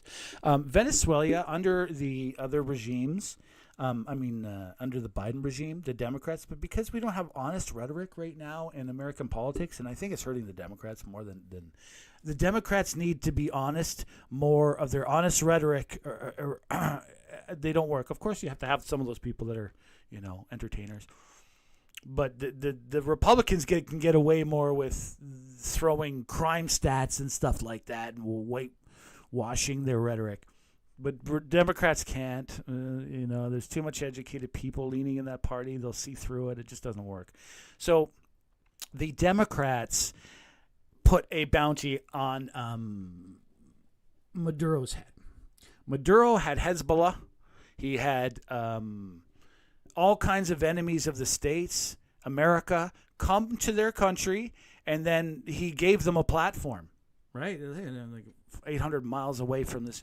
And he was literally stirring up a South America, like the triangle down south. I'm not going to go into the details, but he was stirring up ferment against America and South America. And because they were, they were slowly it was slowly weakening, right? That rhetoric, the CIA had been chipping away, but it was still pretty strong. And at any point, it could just, like a brush fire, right, start up. So this is like the kind of thing that is like, ugh. It was a big problem. But only those who pay attention to geopolitics were like, you know what? This country's a problem. They're doing parades against America. They're 800 miles away. There's all these, like, remember under Biden, the gas stations, I think it started with a P, Pandora's box. These gas stations that are owned by Venezuela in the States, they had to get closed down because they were running a criminal activity through them. You ever watch that one show, Breaking Bad? TV is based on reality sometimes. So that was what Venezuela was doing. And their Tren de Agua national gang was labeled a enemy of the states, Canada as well. So it already was there. He was already done. But the thing is there's a few other presidents, and you can't, before Maduro, we have, I don't recall any leader except Gaddafi and Saddam that got taken out. And when they took out Gaddafi and when they took out Saddam, that came with the military conventional war. It didn't come the way that Trump did it, which was like very, very small, very special forces went in there, insurged like it was a police job. They pulled them out. They didn't have to blow up the whole country. Because they have some people on their team. America has some people on their team right now that are, I believe, above and beyond. I don't know about this is true, but I'm reading things. They're above and beyond what normal is. So they pulled this. They got him out. That's what it was. They would have done it. America would have done it if they could have. But now there's something America has, or Trump is willing to use it. I don't know. But he did it. Or he did a deal in the background. We don't know. Who cares? And so that fell because it was going to fall. Hormuz was this exact same thing all the way across to the other side of the world against America, the parade against America. They were funding terrorist organizations against American citizens, and we were fighting against it. You know what I mean? It's the Great Will game, whatever. They're gangs and stuff like that in our country. And then so we had to buy brass, and a lot of what's happening in the Middle East, we had to spend a lot of money, or we are spending, to keep that down for oil and gas, right? And America over the last 20, 15 years has dropped the dependence of oil of the Middle East. So the shocks that are happening, the reason why America didn't go in before is because the shocks were just too big. It was too big of a problem. It would have been too big of a problem if the Strait of Hormuz was shut down for a year. America would be like crumble. Well, right now, America won't crumble, and the reason why they can do it is because they don't even get their oil from it. Yes, the world oil industry will work in tandem. We know they do, right? A giant farts on this side of the world, then the Nephilim on this side of the world has to pay more. So they do these things for a long time, but America can do it now. There is a thing, but not as bad as it would be. Most likely, remember, after this, China is also going to be not oil and gas is not required going forward, no matter how many people talk about it.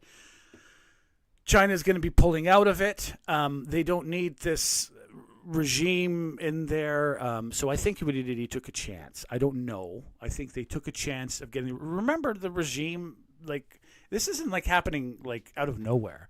The regime is falling. Their internet was down for a month. Imagine how it would be in this country if we had the internet down for a month. Like, everything would be closed. It would be like worse than the pandemic because we are so heavily dependent on the internet. That country is a sophisticated country. It also has some historical stuff, but they're sophisticated as well. They're both, right? So there's a whole part of their population, their productive part of their population, they can't even do anything. You know what I mean? Well, they can, but it's shut down. This is like going on for months. So, you know what I mean? And Alberta, I think the Alberta thing is just someone trying to make money. I think that there's no real Alberta separatist thing. They are also using it to be on the conservative thing. They're stoking it, not thinking. There's I looked at the polling of Alberta separation. It's very, very low numbers, and none of the people on the side of growing Canada have really stepped into that fight. Like, you know what I mean? So that is just someone trying to make. I believe. I don't know the person, this individual. Maybe he has, but it feels to me like it's just a money. You know, he's trying to make money, trying to make hay, try to make the conservative thing go to help produce oil. But I do not believe that is an American.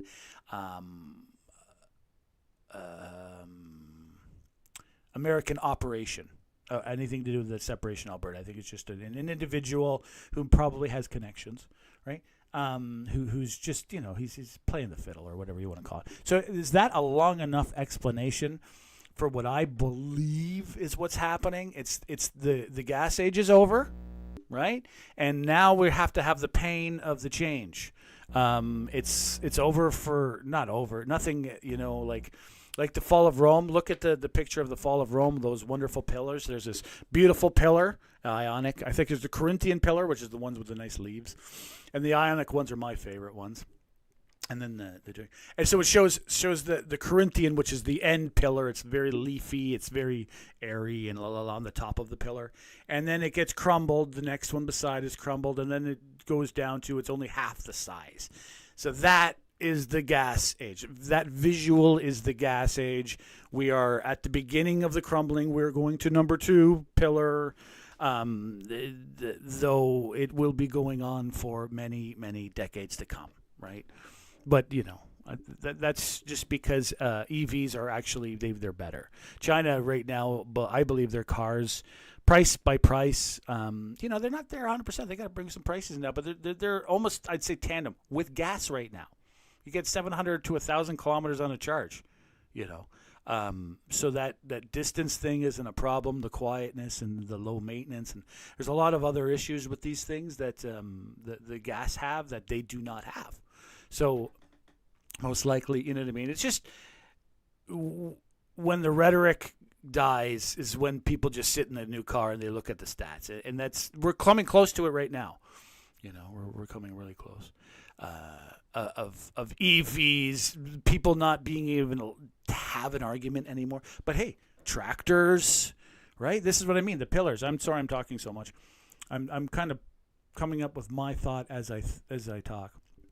So tractors, bulldozers, and construction, and all these things that kind of like, you know what I mean, basically are built in the middle of nowhere in the mud. Right, where you don't necessarily have power lines handy and close and things like that, and they are more specialized equipment, they most likely will hang on much longer, right? Why oil and gas is pretty good is you can just drive a tank, you know, have a tank of fuel in the middle of nothing, and you got a lot of power anywhere, right? Battery, it hasn't, you know, we don't have the wireless over long distances availability yet. Once that comes, it'll be totally completely over. You pay like a monthly service, right? It'll be a month. You pay a monthly service to power your whatever, right? You know, you're this. So you pay your, you know, just like you pay your subscription at Netflix, right? You know, pay all my I didn't pay my Beaver bill. I can't get to work. You know what I mean? Like, oh no. That is the way. They just don't have the technology. No one's gonna, like, they have the technology to send the power, but no one's gonna invent. No one's gonna make the product and sell it to you that they can't charge you for, right? Or decide who's got it and who doesn't have it, right? One guy's got it and everyone, like how Netflix is. One person had the password. 50 people, right? That's what will happen if they send the power that way without having the regulator, the meter on the other end. And I don't know if that technology is 100% there yet. We're close. But that's where we're at. And like I said, that is the pill. Just look at the fall of Rome. It's the most wonderful side picture of several books, 7 volumes. Gibbons, Fall of Rome. thanks for watching. Like, subscribe, and comment. And I apologize. I like to talk. This is Grenville, Thousand Islands, Rita Lee. We've got the government House leader disagreeing with his finance minister here, and this is the confusion that's created for Canadians. It's the finance minister who said that he needed to recuse himself from the discussions. He said he needed to put in place a conflict of interest screen, but then went ahead and participated in discussions, debates, even said at Senate committee that he was delivering the goods for Canadians. Well, if he's recused himself, why is he also voting on this issue in the House? Canadians have concerns about how this $90 billion is being spent. They're concerned about this conflict of interest. Why won't the finance minister speak for himself, get on his feet, and say he'll come to committee and address it? The Honourable Government House Leader.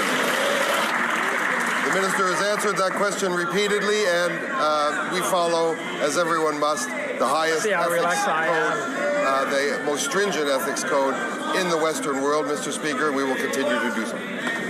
The Honourable Member for Northumberland, Clark. Oh, that was different. That was like okay. I seen something where I thought he had the fingers on each other. You know, that's like the evil genius look. Quiet, calm. Yeah, he's not. I guess they're not coming to committee. That's unfortunate that he's not coming to committee, because it would be exciting for me. Selfishness. This is another example of my selfishness. And of course, I didn't do anything to make it happen, of course. But I remember like a few years back, I was thinking, Trudeau is going to get out of power one day. And that's not going to be good for the channel, because Trudeau was the best politician at getting people to yell at a screen. Like, I never really totally, you know what I mean? I'll yell at a screen, but laughing at the same time. But he got people so upset. It was amazing. It was an art how he could get people upset. So I was like, this is exciting television, because Trudeau and the way he was running things got a certain 15% of the population very highly upset. And it was good. You know, it was fun to watch. You know, as long as it didn't raise to a bad level, which it didn't. There was a guy who threw a pebble at Trudeau, which, you know, it wasn't a good idea. It was a poor idea. But it was a pebble, right? Trudeau did the right thing about it too. He didn't make a big deal about it. He just pretended as if it didn't happen. But he got hit by a pebble. I think the young lad got charged for it, probably, you know. But that's it elevated to that. He was still allowed to go out. That was my concern, but that's is the highest it got. We're talking about pandemic time, so, you know, there was a lot of tension going on. So, you know, we kept it Canadian, though it was close to it. It was pretty good with the rhetoric. The problem with Carney, and I mean this was like with my tongue firmly pressed on thy cheek, is he is about policies and he's about the work, and he's less about a certain group of people talking, specifically speaking to a certain cultural group of people. I don't even know how much culture he had. I think his culture is like, you know what I mean, what was around him, like kind of like me. You know, you're like, I'm a Leafs fan. Why? Well, because the Leafs are the closest team. You know, that's Canadian. And so Carney makes it less exciting. Though, you know, Mac here, there's some MPs that are stepping up. You know, it's got to be exciting, or people stop watching, and then their power doesn't work. You know, you have no power when you speak and the people don't hear. You know, so it has to have that. Hey, and they're having it. So that's my long digression. Thanks for watching. Like, subscribe, and comment. La la di da. Yeah, relax. The most stringent ethics code in the Western world, Mr. Speaker. We will continue to do so. The Honourable Member for Northumberland, Clark. Mr. Speaker, if you're ever wondering how to make things more expensive, simply put a Liberal in charge. The Trans Mountain Pipeline cost more than 6 times the original budget. A RIVE scam, 700 times. And now the Liberals are asking Canadians to trust them with a $90 billion budget for a high-speed rail train. That's more than even the deficit. Canadians cannot afford any more of this Liberal waste. Will the government focus on getting shovels in the ground for nation-building projects instead of blowing billions of dollars on a train to nowhere? The Honourable Government House Leader. Mr. Speaker, high-speed rail is a major nation-building project. Yes. High-speed rail is something that conservatives used to talk about. Their 2023 convention voted overwhelmingly to ask ask the government for high-speed rail. We listened very carefully to that Conservative convention, and I can assure you we're moving forward on at least that one Conservative policy, high-speed rail for Canadians, Mr. Speaker. That woke MP McKinnon up. Mr. Speaker, at a time when some mistakenly frame the environment... Obey the Speaker. Obey the Speaker. The member for Regina Wascana is next. Oh, he butted. That's all that happened. Member for Carleton, start again now. Oh, Carleton. You know why they cheer this guy? They cheer this MP so loud every time because he is the one who beat, very surprisingly, beat Pierre out of his own seat. It was very surprising. It very rarely happens. Ignatieff it happened too, but the Liberals also didn't do very good. So, but this was the Conservatives as well. But the leader lost his seat because this individual, he said what he said in an interview I watched with I'm kind of forgetting his name right now. It'll pop up in a second. I don't even need to remember it. But he said he was walking around for 3 years. He said I wore out a bunch of pairs of shoes, and that's it. It's about feet, feet and the beat. Just talking to people and finding out the issues and working on. You can win any single riding in this country by playing that game, by playing the type of MP. There's two ways to play the winning game. Well, there's many, but 2 ways that are common.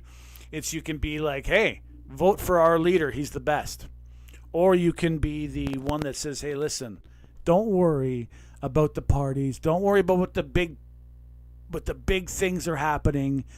The issues that you're having in the riding, I'm going to work on. I'm going to work on this riding day in, day out. Yes, I won't have a huge effect on what happens on the on us going to a war or something, but I will promise to work on your individual problems because I understand them, know them, and that's what I'm focusing on. And there's those 2 ways. And this MP, I believe he did that second way. Instead of saying, hey, vote for our leader or vote for my party, he said, hey, listen, don't worry about the party. Don't worry about what they do. I'll work on what you do. And that's a very good ground game. Another MP in Montreal did that same game. It's a very good game. I believe is the best game a politician should play. It'll hurt you. It'll demand out of a person more than they'll want to give because you make these bonds and stuff like that, and they're asking you things, and that's the funny thing of greatness, right? It'll demand too much. Take your light. So they do that. Most likely that is a way he got it. Okay, so I digress. Thanks for watching. Thanks for coming. Oh, we got some comments here. Oh, okay, here. I subscribe. Oh, and thank you for subscribing. Like and subscribe, Leona. Oh, okay, and that's it. All right, I took too much. At a time when some mistakenly frame the environment and the economy as competing priorities, our government is taking a different approach. Can the Minister of the Environment, Climate Change and Nature share with the House how Canada's new nature strategy is both protecting our natural capital and building a stronger, more sustainable economy? Here, here. Thank you. The Honourable Minister of the Environment and Climate Change.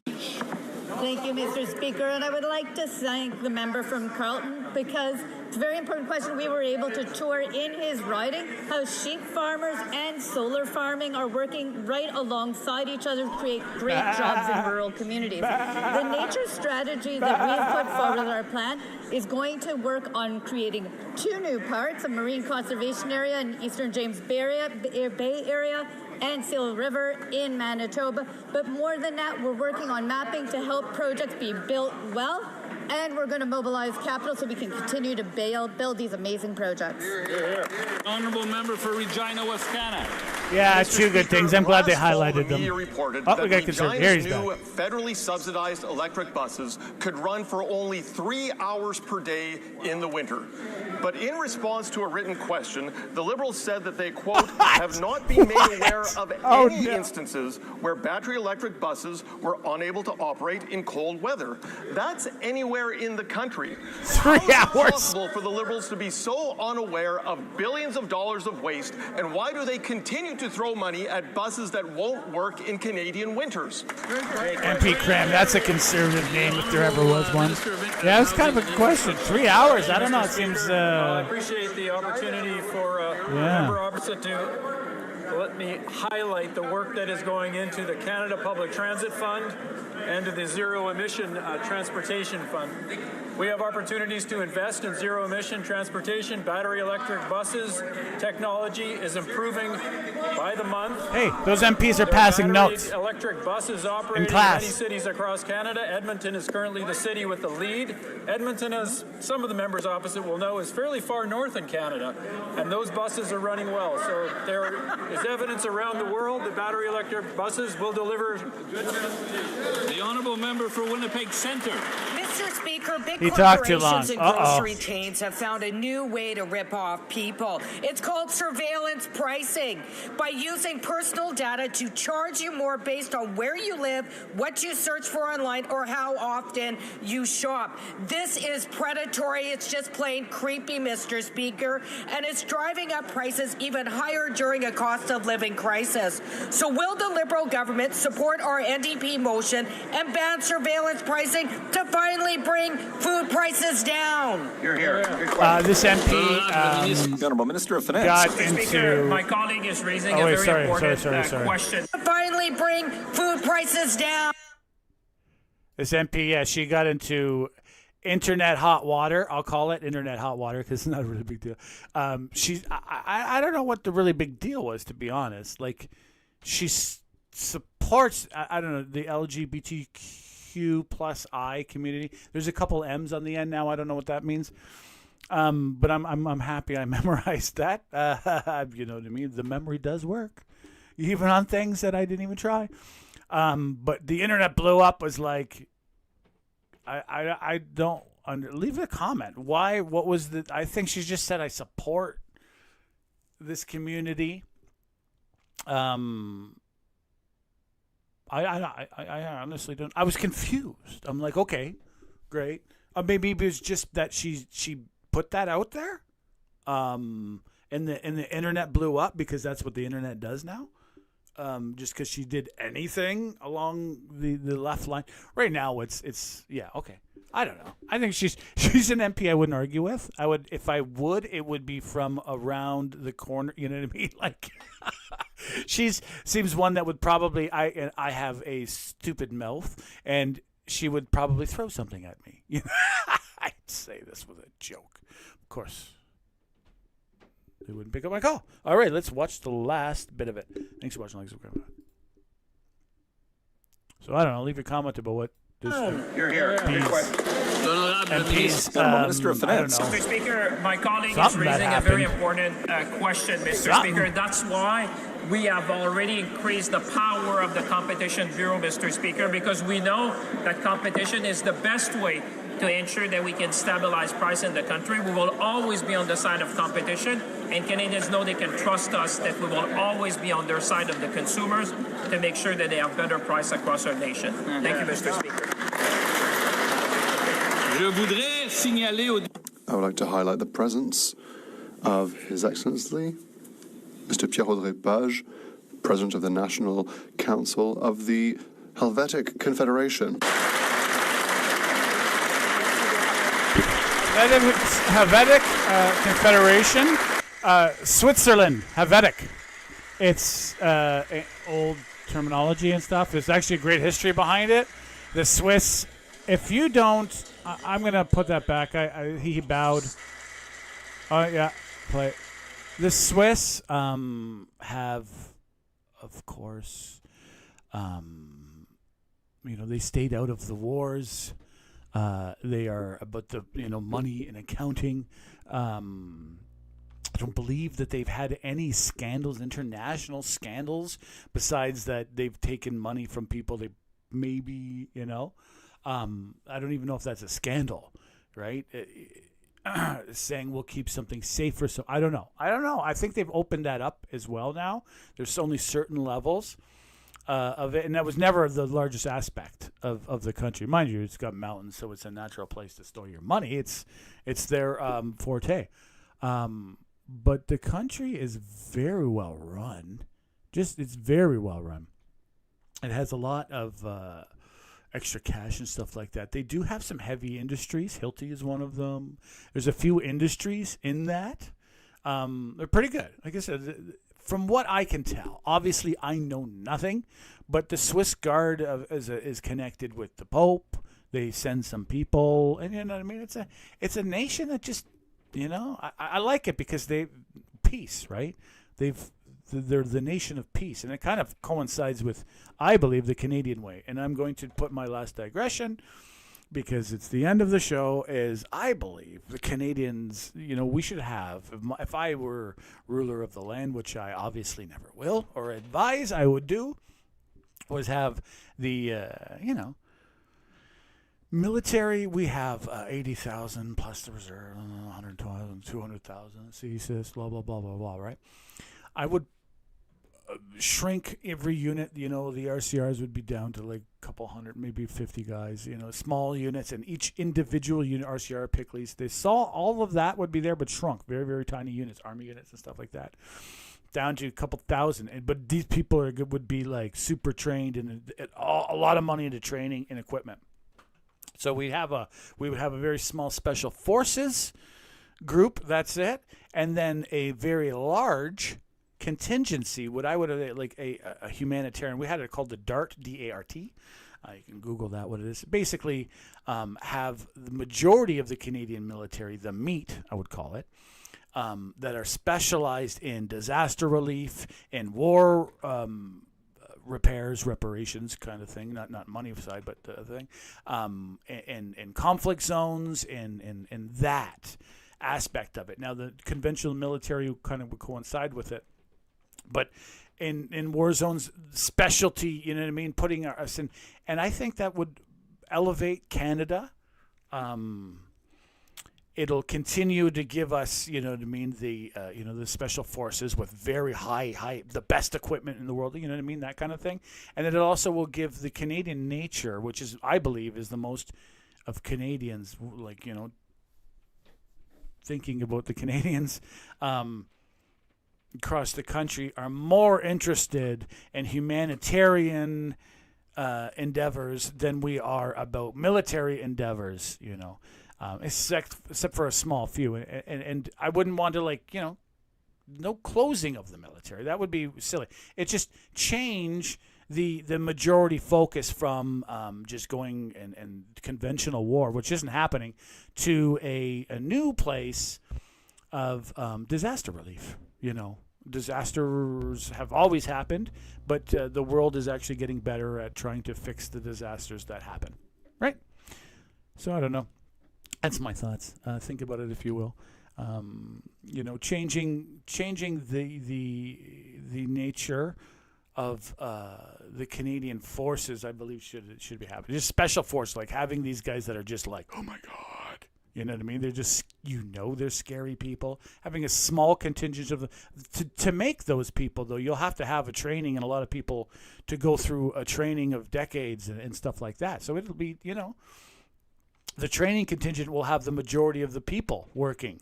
If it were to go to only a special forces unit, I don't know.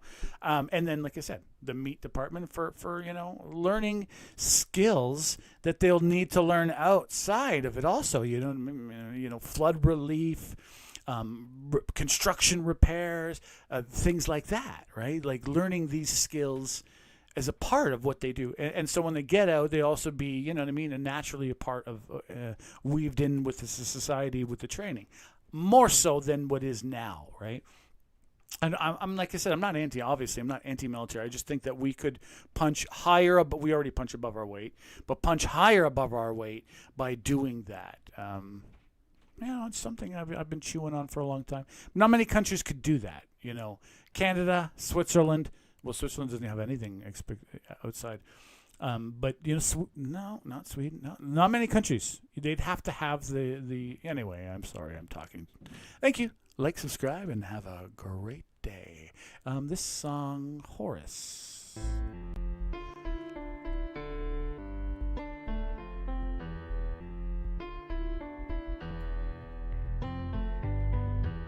All right. So there was no Pierre today as a sit rep. There's no Carney. McKinnon. I was calling him McClellan. I don't know why. McKinnon played a pretty good game. Chandra. I think the highlight would be Chandra, Solomon. Their back and forth, their rhetoric back and forth. They tried a couple different tacks. There was some also pretty good at the beginning. Lanceman played her. She threw a couple fastballs in the beginning, and Philippe Champagne, some people unaffectionately known as the Chihuahua. I don't know why. I guess because he's small, and I wouldn't want to argue with him. He's got more money than me. But he's been. I think he's been. It seems I feel that MP has been in a better mood with his replies. There's a little bit of smile in his tone of late. Since the last government, it seemed obviously, it's not very happy when your numbers are going down. That's most likely the case. Their numbers were going down. They were in Parliament. They're like, they were basically going to Parliament to go get, not happy every time. That's cool. I wonder what the Swiss is doing here. Probably obviously some meetings. That's nice that they attend. I really like that. I think that we should have more attendance in Parliament. It should be way more pushed. And of course, there'd have to be a security, a separate entrance, and all these wonderful things. But it's possible that the new Parliament, once everything's going to be all done, I don't know what's going on, honestly. But it's probably going to be more grandeur. We'll have more seating and stuff like that. I think it's just better with people when in an empty house just doesn't look good for the nation, Thanks for watching. Like, subscribe, comment.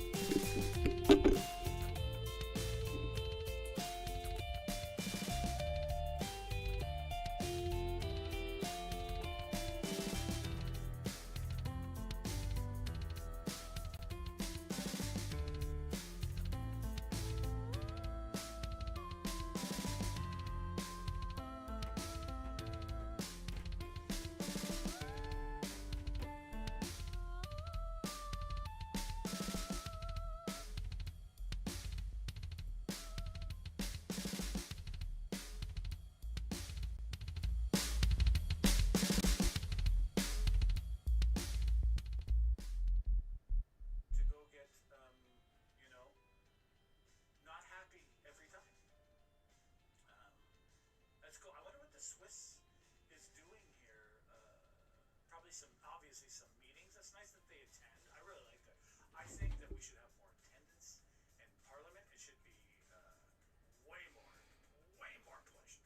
And of course, there'd have to be a security, a separate entrance, and all these wonderful things. But it's possible that the new Parliament, once everything's going to be all done, I don't know what's going on, honestly. But it's probably going to be more grandeur. We'll have